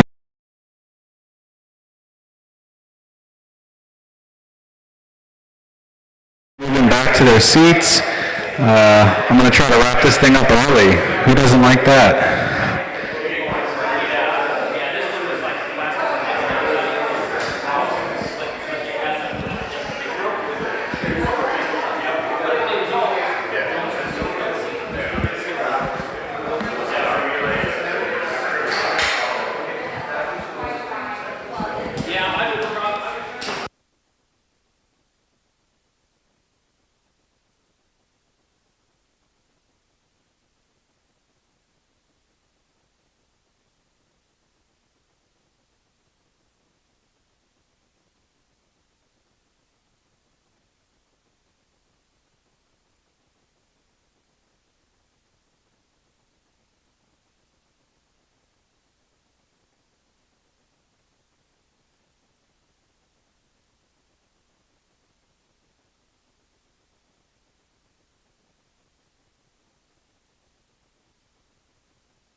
All right, thank you so much for getting back to your seats. So I'm gonna speed things up a little bit, get through this last section. Amir had talked about some of the future things that we have going on. You guys have seen and played with our current devices, kind of heard Amir's big ideas, long-term goals, and I'm gonna kind of lay out a few things that are gonna get us there. So future of mesh, the big thing for us at SpecFive is both hardware and software. That's how we're going to achieve all of these things moving forward. To increase the functionality of the mesh, both to the home user, the amateur, the hobbyist, and also in commercial fields. So if you haven't seen, Amir mentioned it briefly, we've got some tablets on the side running them. We created a couple apps that use the Meshtastic protocol to communicate and play a game. And as Amir mentioned, it's a bunch of gobbledygook, it's a bunch of random numbers and letters that get sent across your Meshtastic device. It's actually pretty fun to play and watch the screen on the Meshtastic device because it is just a cipher of code. And but the app on the other side turns that into a gameplay move, whether you're playing the tic-tac-toe, the checkers, or the chess. And I hope someday to hear that there are customers hundreds of miles away playing one of our games with each other, not on the internet, over the mesh. I think that would be super cool.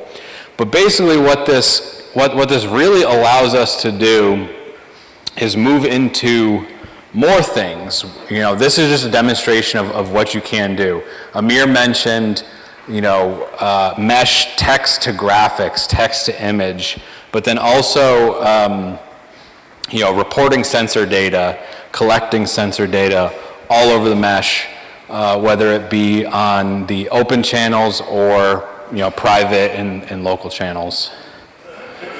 So again, sensor nodes, this is something that we at SpecFive have a lot of experience with. We've done a few other LoRa projects in the industrial space, using ESP32 boards to collect temperature, pressure, vibration, electromagnetic field, current, voltage, all these different things, sending it back to over the LoRa 915 and back to the cloud.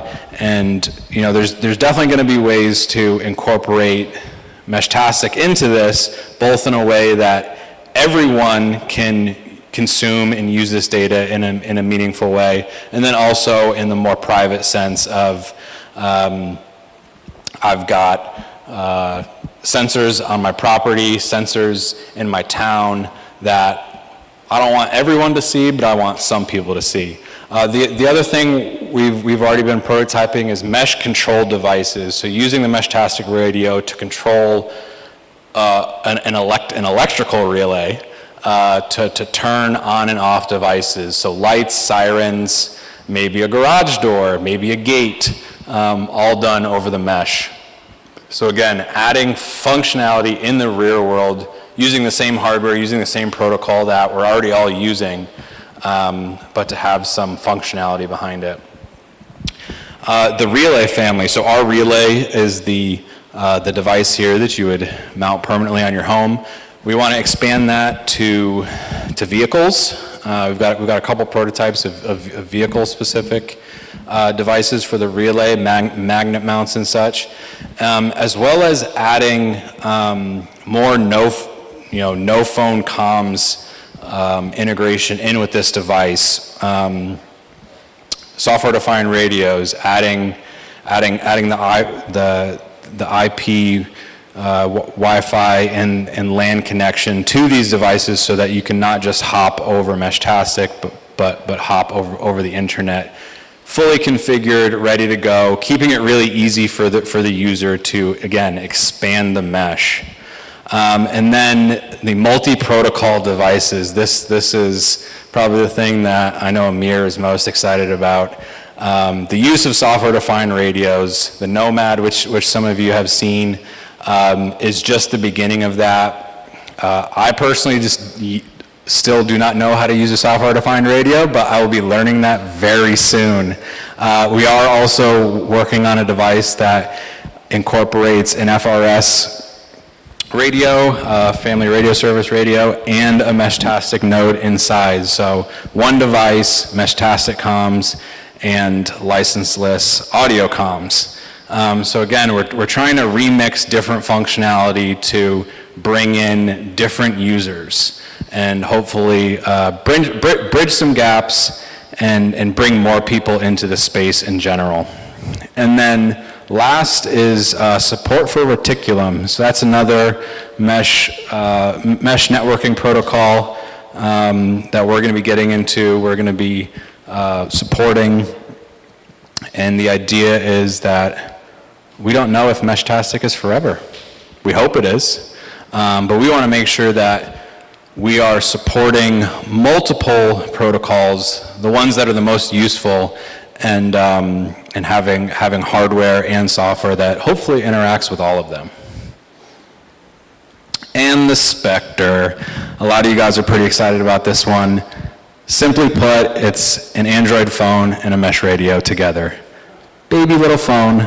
It's a 2.5-inch screen, super cheap, fits in your pocket. Spectre, James Bond, little sneaky little thing in your pocket, right?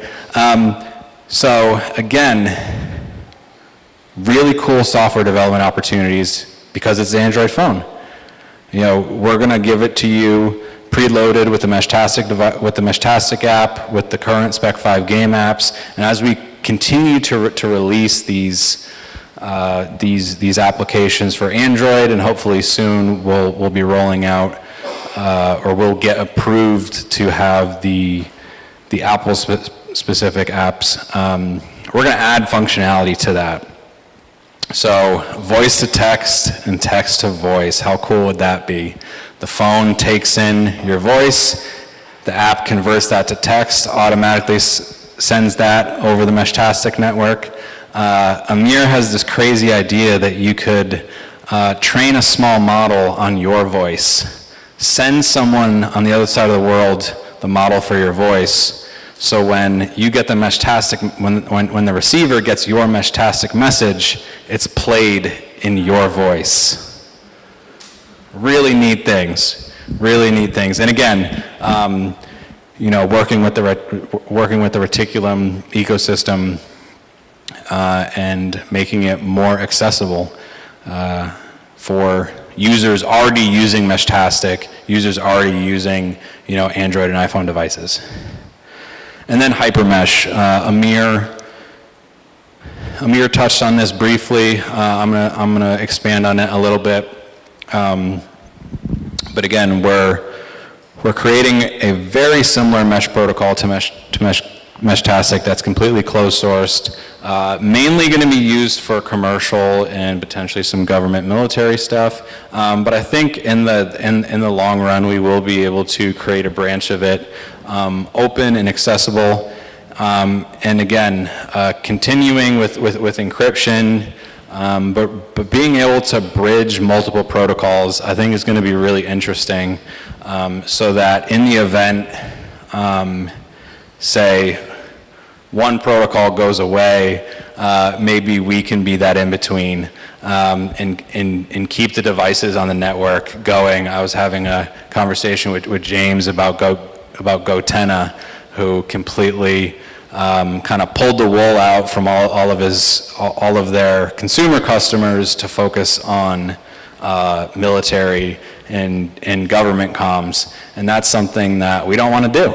That's not what we're about. We want these devices and these protocols to be used to improve life in general, to improve communication, and keep everyone safe, happy, and healthy.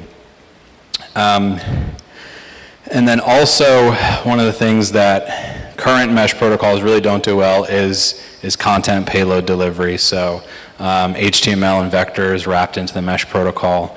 That's something that we want to have the software and the hardware capability on either ends of the mesh or points in the mesh to do that. Currently, we're working on a no app version. So instead of having an app that you have to download, you are just logging into an IP address in your web browser. No app. So that means you can run it on any type of phone, any type of computer that has a web browser. You can just go into it. So again, that's going to make it easier for any user to pick this up on any device, whether it's Apple, Windows, Linux, and then even devices that are really locked down, your military type devices. It should be very easy for anyone to connect to this. And then being that way, we can also customize the UI, both what it looks like, its workflows, and have, you know, custom prepackaged messages so that we can tailor it to the group or the specific company who's going to be using this. And that is the end of my presentation. So yeah, we're hoping to have HyperMesh available to demo in the next couple of weeks. We might even give that out to a few people to do some testing and development on for us. Again, a lot of exciting things, and we are so thankful that everyone came out today to be here. So we were going to do a panel and have a couple guys sit up here, but I quickly realized earlier this morning that everyone's pretty vocal. Everyone likes to speak up and share their opinions and chat, and that is great. That's exactly the type of people that I want to talk to, because that's how I learn. So instead of having a few guys sit up here, we've got a couple questions, and I say we just go through them and let everyone raise their hand and answer their questions, and let's just keep this a very open discussion, because I think those are the most productive. So, so the first question, the mesh networking scene, particularly with the growth of Meshtastic, has really taken off. What do you think excites people about this? Is it a fad, or is it a long-term interest? I kind of think it's a fad right now. It's a new toy, but I can talk loud enough, I think. I think it's kind of a fad right now because it's a new toy that everybody gets to play with. It's something new on the horizon. The YouTube guys have done a very good job of making it very public. But I think with what you guys are trying to do, it can help develop it to make it long-term. But I've already seen in our mesh network, I had a bunch of guys buy a bunch of nodes, all turn them on, set them up, and our map looks really cool, but nobody talks. Because it was a toy that they wanted to buy, they wanted to play with, they figured it out, and it's done. So constant development and improvement is the only way to keep it alive. Excellent, thank you. Anyone else on this one? Yes, sir, Mr. Mike? I think scalability is going to be the problem if it becomes more than a fad. So how do you make this thing grow? How do I talk to somebody in New York if I'm limited to 3 hops? Yep. Right, so I think it's a toy right now, and it's going to have to grow and it's going to have to scale to become something more. Yeah, that's an interesting thing. I don't know if any of you have heard any of the Meshtastic drama happening in the UK, but it got so dense in like the London area that the network was crumbling. Like it could not support the number of nodes, the number of devices. I mean, also doesn't help that it's a very densely populated area. Luckily, I don't think Texas is ever going to have that issue. But it was really interesting, and it really made me wonder, like, is it an education issue? Do people not understand the settings on the radio, the settings on the devices, and everyone's just got their hops maxed out, got everything maxed out, and they're just blasting away, creating all this traffic, or is it really just the limitation of the protocol? At the end of the day, in both those cases, I think it's the limitation of the protocol. Because if the protocol does not, if a protocol developer today doesn't realize that people just work off of default settings, then what have we learned from the last 60 years? Right? So you basically have to have an adaptive protocol. You have to have a protocol that figures out its environment, that knows what it's dealing with, and adapt. So in the case of London, for example, why wouldn't you use BTLE or Wi-Fi or something else that might give you better bandwidth and lower noise in the larger cell within which LoRaWAN is working? So those capabilities don't exist in the protocol. That's why there's 3 settings in the Meshtastic protocol now. That's about it. So I think we'll have to make that adaptive. Absolutely. Thank you, Amir. Anyone else on this one? The next question kind of ties in. What do you think needs to happen with the tech and with the community to take mesh networks to the next level of adoption and usefulness? All right, we've got Greg and then Jason in the back. Hi there. I usually don't need this. I've got a big enough mouth. Yeah. 2 things. Number one, for it to continue to grow, it's got to get more popular with fixed nodes. In our area, as far as we can tell, we got a bunch of people driving around with them that are useless because it's not building the network, it's just transferring. And then the other thing is to make it a little bit more useful, at least for us, is like a Wi-Fi mode where we could connect 2 or 3 cell phones or computers to a single node. Because right now we have to run 2 Yep. to do what we want to do. So HyperMesh will support that out of the box because It's going to be a multi-threaded, multi-request capable web server. So you'll be able to have multiple nodes and multiple users tied to the same device, log in to the same device and be able to run 3 simultaneous sessions. The radio will still show you what the radio will show you because the range on that one node will be limited. But yes, you can have multiple devices use one communications gateway to get at the network. Thank you, Amir. I think Jason was next in the back. I don't want to offend anybody. I mean, I don't really care. But the problem with open source is that so often the documentation is severely lacking. I've seen a lot of ham radio open source projects fall flat because no one wanted to support it. People like to complain about prices of new equipment when they go buy new equipment with a factory warranty, but they get an instruction manual that has all the details in it. They can call someone for support. That's what you're paying for when you pay for something. Or you can go get something open source and figure it out yourself, hopefully, because no one wrote anything down. So in an open source project like Meshtastic, I think it's very important for there to be some sort of, I don't know what settings to put in my radio besides default. Yeah. Okay, I have, now I could go to YouTube, I could find this, but like the place I bought my first radio, and a couple radios, Amazon, LilyGo, they didn't come with any instructions. How am I supposed to know that? And and I don't have the density of nodes around me, but when we took the biggest ham radio show every year is in Dayton, Ohio in May, and we saturated the network there. We brought it to a crawl. It was sad. And also fun at the same time. So so I think that having an instructional source of where to find information and how to set things up, I think that's very, and it could be somebody like SpecFive that does that has like some sort of educational videos or instruction manual about here's recommended settings for your first radio or whatnot, something like that. So. Basic level where, because it is online. Right. Says, hey guys, Meshtastic is cool. He buys a device. I get several phone calls. Can you set this up for me? Can you show me what to do on the app? Can you show me how to operate this and what it does?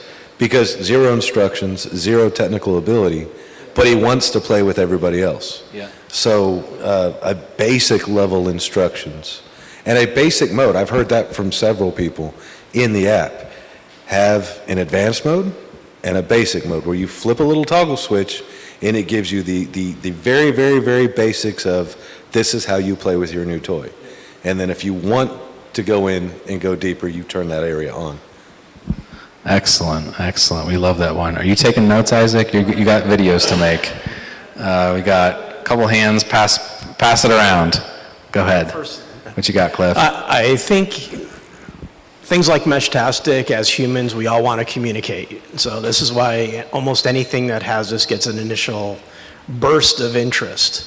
But in the end, that's only the means. The end is I want to talk to my friends. So figuring out how to get more people to adopt it and make it available to everybody is what's going to make the technology last. Excellent, thank you. I think Ruth. The other thing is my friends are the robots. So I also want AI and LLMs and servers and automated systems on the other end. In other words, right now, there's really nothing to do on Meshtastic other than send a message and hope somebody sees it and then write something back. And 99.9% of the traffic is, hey, I'm visiting from Texas, anyone here? And somebody says, yeah, exactly. So, but what would make it so much more fun is on the Meshtastic network, servers listening for what you have to say and coming back with something intelligent. Like LLM nodes that are accessible, encyclopedias that are accessible. We were earlier talking about Waze and Gopher and Archie and all of this. Those are the types of things that can be done so that there's something always there. The robot is always there, listening and wanting to be your friend. So I think Not Skynet. So I think that's a good interim. Otherwise, we'll just always be waiting for that one guy and say, hey, did you get my message? Excellent, thank you. I think Ruth had her hand up, and James, and Joseph. Yeah, I just had a couple of suggestions. We're talking about how people got them and they turned them on, they used them, and now they don't. You need activities. a weekly trivia, everybody can get into this node, we've got a weekly trivia thing, just some sort of activity. It's not the activity that's the object, it's the getting people on and using it.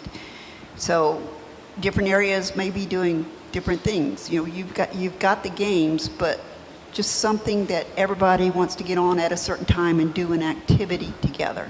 And then the other Very one... cool. Very cool. And then the other suggestion is when you send out a unit that somebody bought, put a QR code there to a dynamic manual. All right. Yeah. All right. I think Joseph was, or James and then Joseph. Just one recommendation. This is the answer to what happened when the Go tennis went away. Yeah. If you did a family pack of these, because we've used those in contexts where text messaging wasn't really feasible. I mean, in the parks, around the mall, things like that. Where if you get people used to the idea of you have this charge and it's in your pocket and you're talking to each other, you're using it in place of texting, it makes it kind of an entry device.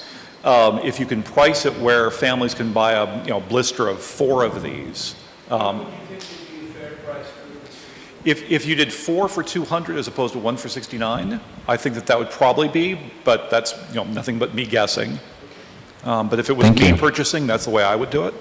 Sure. Love it. Joseph, what you got for us? I think the biggest barrier is the accessibility of circuits. Everything's produced overseas, and you can't produce a lot if you aren't getting any chips. And with what happened on the East Coast with the, shipment stop, and they're going to resolve that pretty quickly, but we've already had Helene go through, and they weren't able to communicate. My sister lost her neighbor. I don't know if she found where they went, but, that's what I'm looking for is disaster situations and stuff like that. But if we don't have these networks in place, they're not going to do us any good anyway. And if you had a local network, long haul over something like Starlink, and back down to a mesh would be good too. Yeah, excellent. Thank you. It's great. Thanks. I don't know if you guys realize this, but this is ham radio. And what I mean by that is, this has all the same problems that ham radio has, right? This is a solution waiting for a problem, right? I mean, you can't keep devices in-house because there's a disaster in North Carolina, right? Solution for a problem. So it's not, I think, unlike any other communication capability, if everything's working, everyone's going to use their cell phone, right? I don't know how you get it to that next level, but right now it's a solution waiting for a problem. And I think the key, I think there's 2 challenges. One is we've seen other mesh networks, technologies kind of come, people get really excited about it. We've got one in the ham radio world called Arden, right? Really struggling to get traction. Again, it's a solution waiting for a problem. You've got to find some way to get it over that commercialization hump where everybody needs one in their pocket, right? To really get beyond that solution waiting for a problem paradigm. Thank you, Robert. That is something that we spend a lot of time talking about, and I'll say that we obviously didn't go through the full roadmap, but one little inclination of the types of things we're thinking about now is Daniel mentioned that we're looking into these 110-volt strips that you can plug in and control any appliance in your home. So at that point, you don't really care about Meshtastic. What you care about is that I don't have to subscribe to anything. I don't have to don't have another monthly, oppressive thing to go deal with. Or Google. Or Google or Apple or any of the other, horsemen of the apocalypse. And you can just have this, own it, it's going to stay in your home, and you can control it any way you want. And we keep adding sophistication. So that's just one example. Now, if you're, and it's in the home, but like if you're an agriculturalist, if you're a rancher, if you're you're running some kind of a inventory business which requires you to keep track of inventory, almost any of those things, zero SIM, zero charges, and all of the functionality right there. None of those people care about Meshtastic. All of them care about really cheap, reliable tracking. So that is a direction with the 110 volt strip that we'll be going in, and you'll see lots of other things. The family pack, if you think about it, is another example. You know, none of these families buying the pack will probably care about the underlying protocol. They'll care about the functionality they get. But you couldn't be more right. This is a discussion we have all the time. The hobbyists care about the technology. The users care about the application. And how many more applications can we give them? Right now, the only application is, hey, is anybody there? You know? And that's enough for the hobbyist, it's not enough for anybody else. Excellent. All right, I'm going to jump down to another question, and we can just keep this thing rolling. Personal best. How are people doing with transmission ranges? How many miles have you gone? Have you crossed 50 miles? Have you crossed 100 miles? Right now, we have 12-mile stable connections on the backbone of our network. Through hops, we can get all the way across town, but 12 is what we found is completely reliable. Anything outside of that, it starts getting buggy. Excellent. 45, Austin to Bastrop. That's awesome. One single hop or multiple hop? Two hops? Two hops. One day from my house in Bertram, I hopped off of a node in Wimberley, and then it got me all the way down to San Antonio in 3 hops, which was really cool, like 170 miles or something, 3 hops. Really neat. Anyone else have any interesting hop distance experience? I think the coolest thing, I'm going to play that for DFW. And the coolest thing, the best thing, is when all of a sudden somebody sees my home node and I see somebody saying, hey, I'm on AA 2714 and Flying from Dallas to Austin. Exactly. Blasting away. Yeah. Well, and one guy, he dropped a pin for his home, and he was actually coming from California to Dallas. That, I mean, that's cool, right? That's just fun. I did that. We flew from DFW to Anchorage last June, and I was hiding it under my seat. I had my Meshtastic node with me. It was that Trekker 5 case. Trekker, I think you call it? Yeah, that's what it was. And I broke that thing 3 times on that trip because I had it hanging on the outside of my bag, but that's because I'm rough with stuff. I was flying over, it was either Nevada, like Las Vegas area, or Seattle, and I started, just the node list lit up. It just like that, and I started sending messages. I'm at 35,000 feet. But if you ever go to Anchorage, for whatever reason, walking down the street of downtown Anchorage, there's people using Meshtastic. I send a message out like I do so many places, and I get responses from 2 or 3 people, which I talk to for the next hour, just over. I don't know why. I was like, hey, Alaskan people, they get it, I guess. I don't know, but it works very well there. I guess, they got a problem. They have a problem, us mainlanders don't. Right, yeah, true. So, but it works there for sure.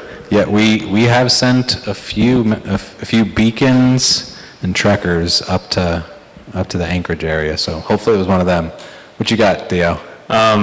So the record that we got someone in Mexico from here. It was they said he was like elevation of like 2.4 miles or something stupid.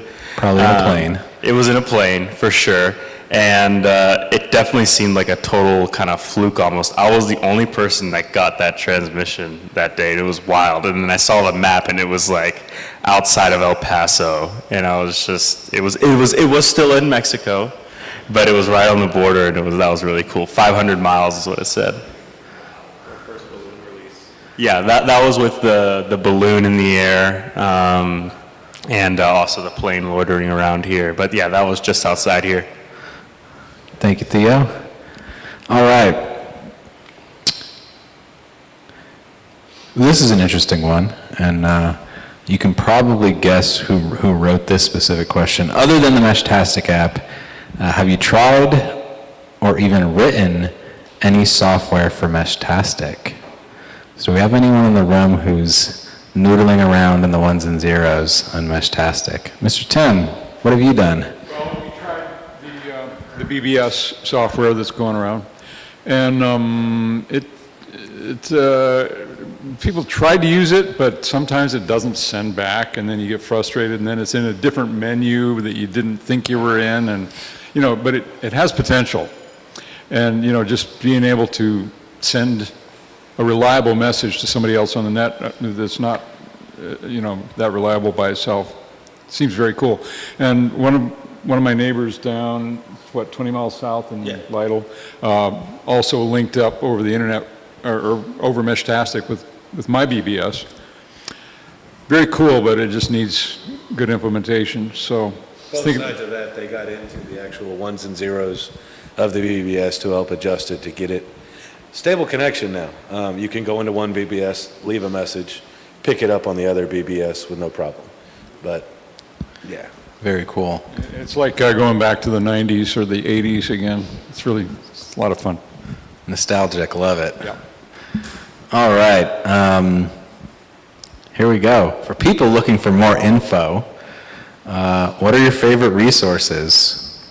YouTube channels, podcasts, websites, where are people going to find their latest and greatest Meshtastic information? Yeah. The way we got into it was YouTube. YouTube was our first intro into it. That got me excited, and I bought my first device, and I bought the wrong device, and I bought 3 Heltechs with a little plastic case, and tried to make it work, and then realized I needed a battery, and kind of built from there. But YouTube has been the initial where we found it, the comms channel and a couple of the other YouTube guys that have really gone into Meshtastic. From there, trying to understand it, the only thing out there is a Meshtastic website. And I don't know if you've tried to navigate it, or if anybody who doesn't understand everything about it already has tried to navigate that website, but it's impossible. Only the guys that wrote it know it. Right behind you, Josh. Yeah, I found out about it on YouTube, and then I discovered Austin Mesh. And the one thing that made me fall in love with it is the first page says, here are the configuration settings you should be using. Yes. Yeah, which so is really good. For the guys in the Austin area, the Austin Mesh group, on their Discord, the very first pinned topic is recommended configuration settings. And that was brilliant. Good page. Explain it to me like I'm 6. Exactly. Step by step by step. So, yeah. Any other comments? Who's your favorite YouTuber? I'm actually, yeah, ham radio is good. I'm actually very partial to, I think it's Andres Spice, the guy with a Swiss accent. He does excellent tutorials where he will go that super high level and then dig down to like a PhD level of like, here's how you build your own antenna, and here's how you can try and connect to 200 kilometers away, and attempts at doing that. All right. And the last one before we close. If you could put any device on SpecFive's roadmap, the perfect device for whatever situation, what would it be? What are we missing? What are the other device and board manufacturers missing? What do you guys want? What needs to be out there? I'm going to jump the queue here and just say dog tracker. Okay. Get me the perfect small dog tracker. How about a goat tracker? I'll take a goat tracker. I want something for in my car, right? That I mean, the beacon works great, but when I get a little spicy, it will slide across the dash. I think that would be my number one, is something for the vehicle. Excellent. Windshield mount. Or doesn't melt away on a 140-degree dashboard on a Texas summer afternoon. I'd like to see more home automation-ish things, possibly coupled in with Home Assistant or, something that doesn't go down when the cloud evaporates. Excellent. That's great suggestions. Beautiful. Thank you. What you got, Mike? In the same vein, we were talking about actually doing practical things earlier, closing the garage door, closing a gate that's out 500 feet from the house. Yep. I'm sure you can do those things now with a Raspberry Pi and some relays, but for a guy that doesn't know whether you need to put resistors in line with the relay or what, it would be cool to have a set of little devices that you can buy, like these nodes, that would have that relay built in. So if you want to hook it up to a gate opener, it's got the terminals and it's ready to go, and I'm sure there's several different flavors of that that would be application specific, but that would make the thing useful to normal people who want to do a thing rather than just talk. 100%. That's the next thing. The strip is going to be coming up, so that would be, I think that will solve a lot of it. That is absolutely on the roadmap. Josh, Ruth right here has her hand up. If you're talking trackers, Alzheimer's. Ooh, I hadn't With- even with thought a about panic that. button. Very neat. Yeah, so she said Alzheimer's or any of the other memory diseases with a panic button on it. Obviously, we know that a lot of that's already built into Meshtastic, but just having a convenient, turn it on, it's ready to go version of that is very neat. How do you keep that panic button charged? Yeah, I've always wondered how the life alert stays alive for so long myself. Yeah. Yep. Contract, right? If it holds a charge for 2 hours, that's not helpful. No, the light alert and stuff and the wireless devices like that usually have a 3-year warranty. Probably the NRF and then some battery management circuit that control our management. Yeah. Anyone else? Joseph, right behind you, Josh. I was thinking maybe a charge plate rather than plugging this thing in, and hopefully online config Wireless so while it's on the charging. top of the house, I don't have to climb up on the friggin' roof again.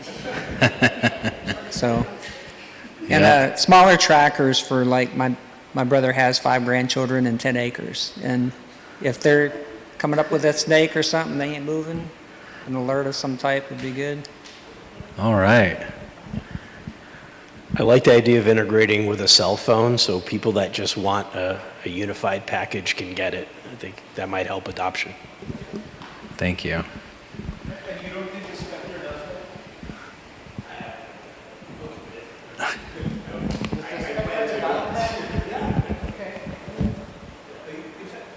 We could probably turn a couple of these on and have folks play with it. Yeah, I've got one sitting over there. I've got a bunch of parts for 10 of them down in the shop, but they got to get put together. I will get you guys one.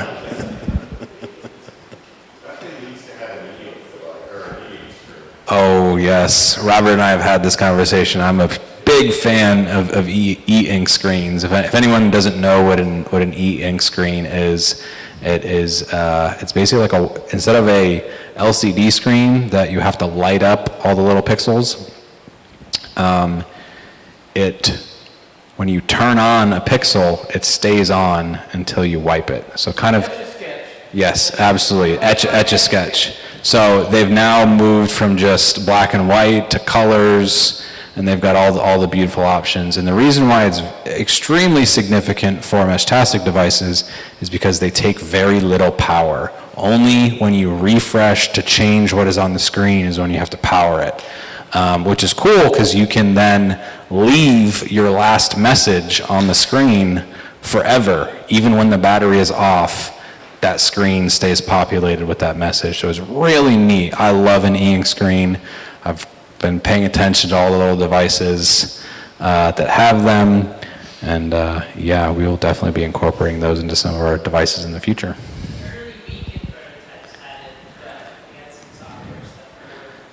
Yep. As Guillaume was saying, the original beacon was supposed to have an e-ink screen, but thanks to Rack Wireless, that didn't happen.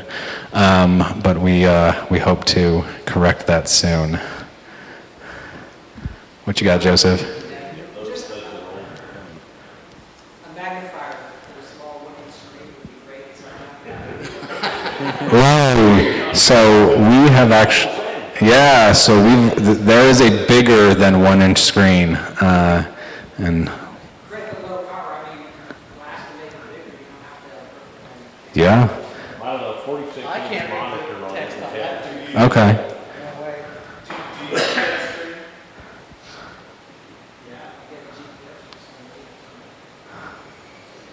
But aren't you going to look at it in your ads? I'd rather not have the screen save the power. I'd rather not carry 2 devices. Ooh, the battle begins. Yeah. Yep. It's an optional thing, right? People that want no screen can definitely have that. But on one of these devices, just having a raised window where you can slide in a lens to just give a slightly bigger view. That would be amazing. That's absolutely doable.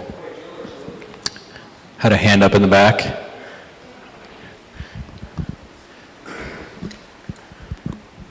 So in another life, a long time ago, I worked with this GPS protocol called RTK, it's real-time kinematic, and basically you had to get under a tenth vertically with GPS and under 500ths horizontally of a foot, you had to have corrections from a base station, right? And that came off of a known point. And our machines, like automated bulldozers and things like that, we transmitted corrections on 900 and 433, and they were all point to point. And I remember being out there and being like, God, I wish these things would talk to each other, right? Because you get behind a berm or something like that, and you don't have RTK anymore, you're not cutting. You know what I mean? That's really accurate GPS. It has like things like drones doing deliveries and where they have to be really precise, like down to a centimeter. RTK would be more important. And there's been like a lot of efforts to have like networks of corrections in cities and things like that. It's expensive subscription-based services, things like, if you could push RTK corrections with your device, you could do probably a lot cheaper than anybody's doing it right now. And, maybe make that available to developing nations, or I don't know, cheap RTK would be important to a lot of people. Yeah, very cool. I had not thought about that. We've done some work with RTK GPSs back in our drone days, and yeah, they are point to point. You have to have a connection in between, and I hadn't even thought about the use case of at a job site, all the diggers and excavators are all GPS location. The guy doesn't even have to control the blade because it's pre-programmed on GPS points. And yeah, how can the machines share and improve the accuracy? That's really neat. That radio is probably cost more than every single device you have. Yes, RTK GPSs are not cheap. Not cheap. Any other answers? Does anyone have any questions for the group or for us? Amir, you talked earlier about making the protocol adaptive. I could see, just what I know about Meshtastic so far, it would be good if your radio would turn itself to client mute if there were plenty of clients in the mesh already. You don't need more people relaying messages. Just as an example, you also mentioned this hyper mesh being closed sourced, and I think for business that makes sense because you've got to be able to monetize that. But it would be nice if some of the things that we're talking about here and the things you're developing got fed back into the open source project. And I'm wondering, Do you guys contribute to the Meshtastic project right now? We don't contribute to the core protocol yet, but as I mentioned, the apps that we've built on top of Meshtastic are all free. As far as this, there's no in-app charges or anything. You can just, anyone can go and download them for free. On the Hypermesh protocol, there's actually a number of reasons around closed source. One is because it allows us access to certain types of customers who are hesitant using something that's open source that anybody from anywhere in the world can contribute to, because then you've got to do these audits and do all of that stuff. So that's the reason why. Your other question was specific innovations. Would we consider sharing them and making them, part of the ecosystem? For sure, yes. I mean, today the idea here is how do we make something that actually works at scale? And so the adaptive protocol element and the multi-protocol sharing is important for that. Some of those innovations, like multi-protocol, wouldn't make sense to have in all the protocols. It would just make sense to have in the controlling meta protocol, Hypermesh. Right. But individual things like power control, turning something on or off, if that protocol supports that as a user controllable parameter, then sure, absolutely. Yeah. I can tell you, as someone who self-hosts software, and this off-grid comms appeals to me, but I would not run anything in my personal life that was not open source and transparent to the end user. No, absolutely. So closed source is out of the picture, but I hate to, well, I guess the community is going to miss out on that because that's a closed source product and they're not contributing back. Yeah, no, I don't think that the community is going to miss out on everything. I think some things, in order to keep the balance between a commercial customer base and their needs, some things, sure, won't be part of the open source version. But I don't think that every innovation we've discussed here needs to be implemented in that way. For example, specifically, the power control that you're talking about can definitely be implemented as an independent module and be available as part of an open source stack. Sure. Yeah. Thank you. Yeah, absolutely. Any other questions, comments? This is stupid, keeping in mind that I'm ignorant of this and just started learning the Meshtastic. What would be the basic settings? Like, I hear like the node mute and all of that, and MPT or QT, whatever, on and stuff. And, we've just been playing with the different settings and stuff, but what would be the recommended settings on that, recommended number of hops, and all of that?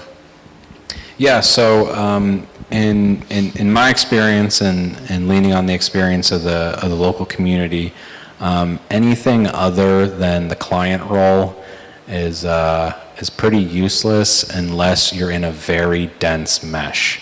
I've heard some reports of using some of the router roles in a non-dense mesh, and it doesn't route, where the client still does route and hop and share that message. So I think for the average person, sticking with the client role, again, the 3 hop limit, which is standard, again, for a dense mesh.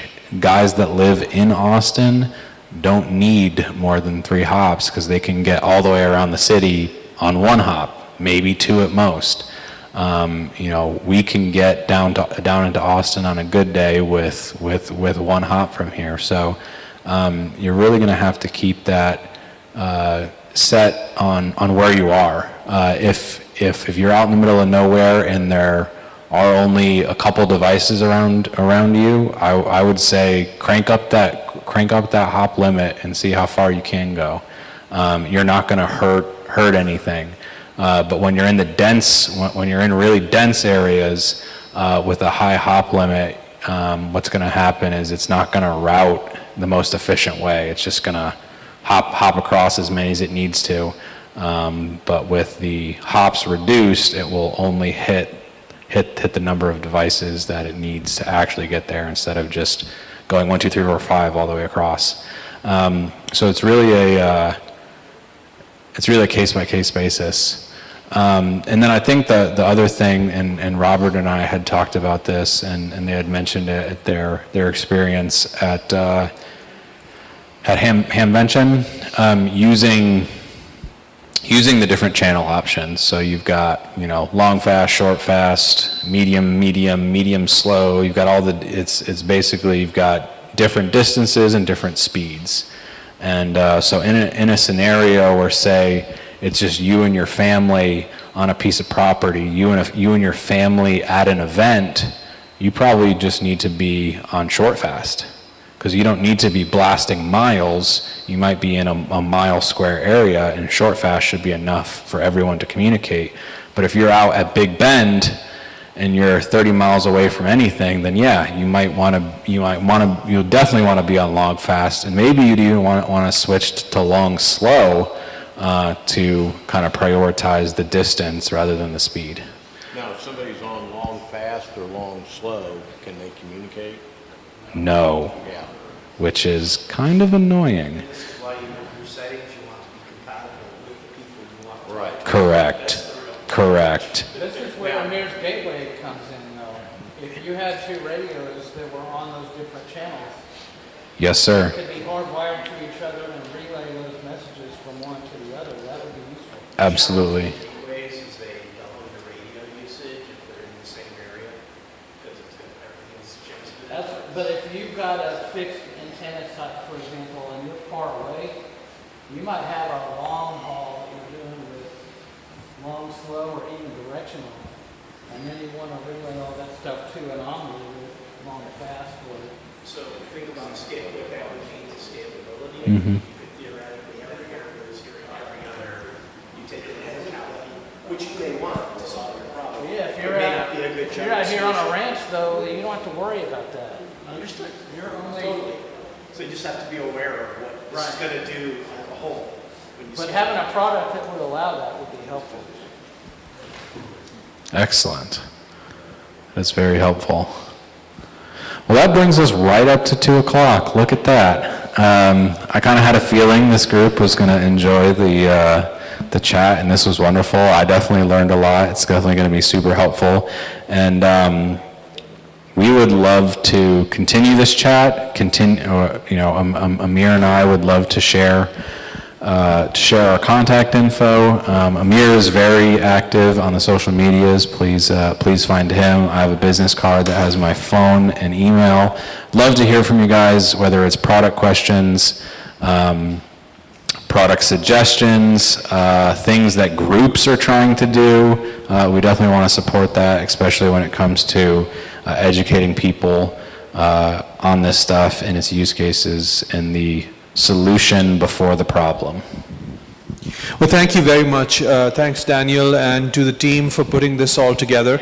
And I'm also very, very grateful to everybody that showed up. Honestly, I hope you didn't feel that this was one of those boring conferences where you just keep hearing speech after speech, and this is a group of friends that's looking to build something important and hopefully something that makes a difference for all of us individually and for the communities in which we live. So I hope that you got that feeling out of it. That was our goal and hope.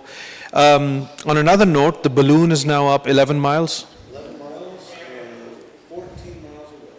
So 11 miles, 4,500, that means about 54,000 feet. And we're still getting a signal. So yeah, we've got a little baby satellite up there that we all contributed to. So that's... Yeah. You know, just for the heck of it, we should have taken like some Chinese symbol and put it on the side. Carl will shoot it down first. And then we could have advertised this as an F-22 show. So anyway, but I think it's all good. This was super fun. I'm so glad I got to meet all of you. Thank you very, very much for coming. And all our contact information is available to you. You'll see lots of updates on the site. We also have a forum on the site. Anybody that wants to continue any of the discussions here, we're all active on the forum. Please come. You just register with, you don't have to tie in Google and this and that. You can just use whatever name you want to use. And please interact with us. And the ideas that you gave us, we're very grateful for. And hopefully we'll build them for you, and you'll use them, enjoy them. So thank you. Thank you.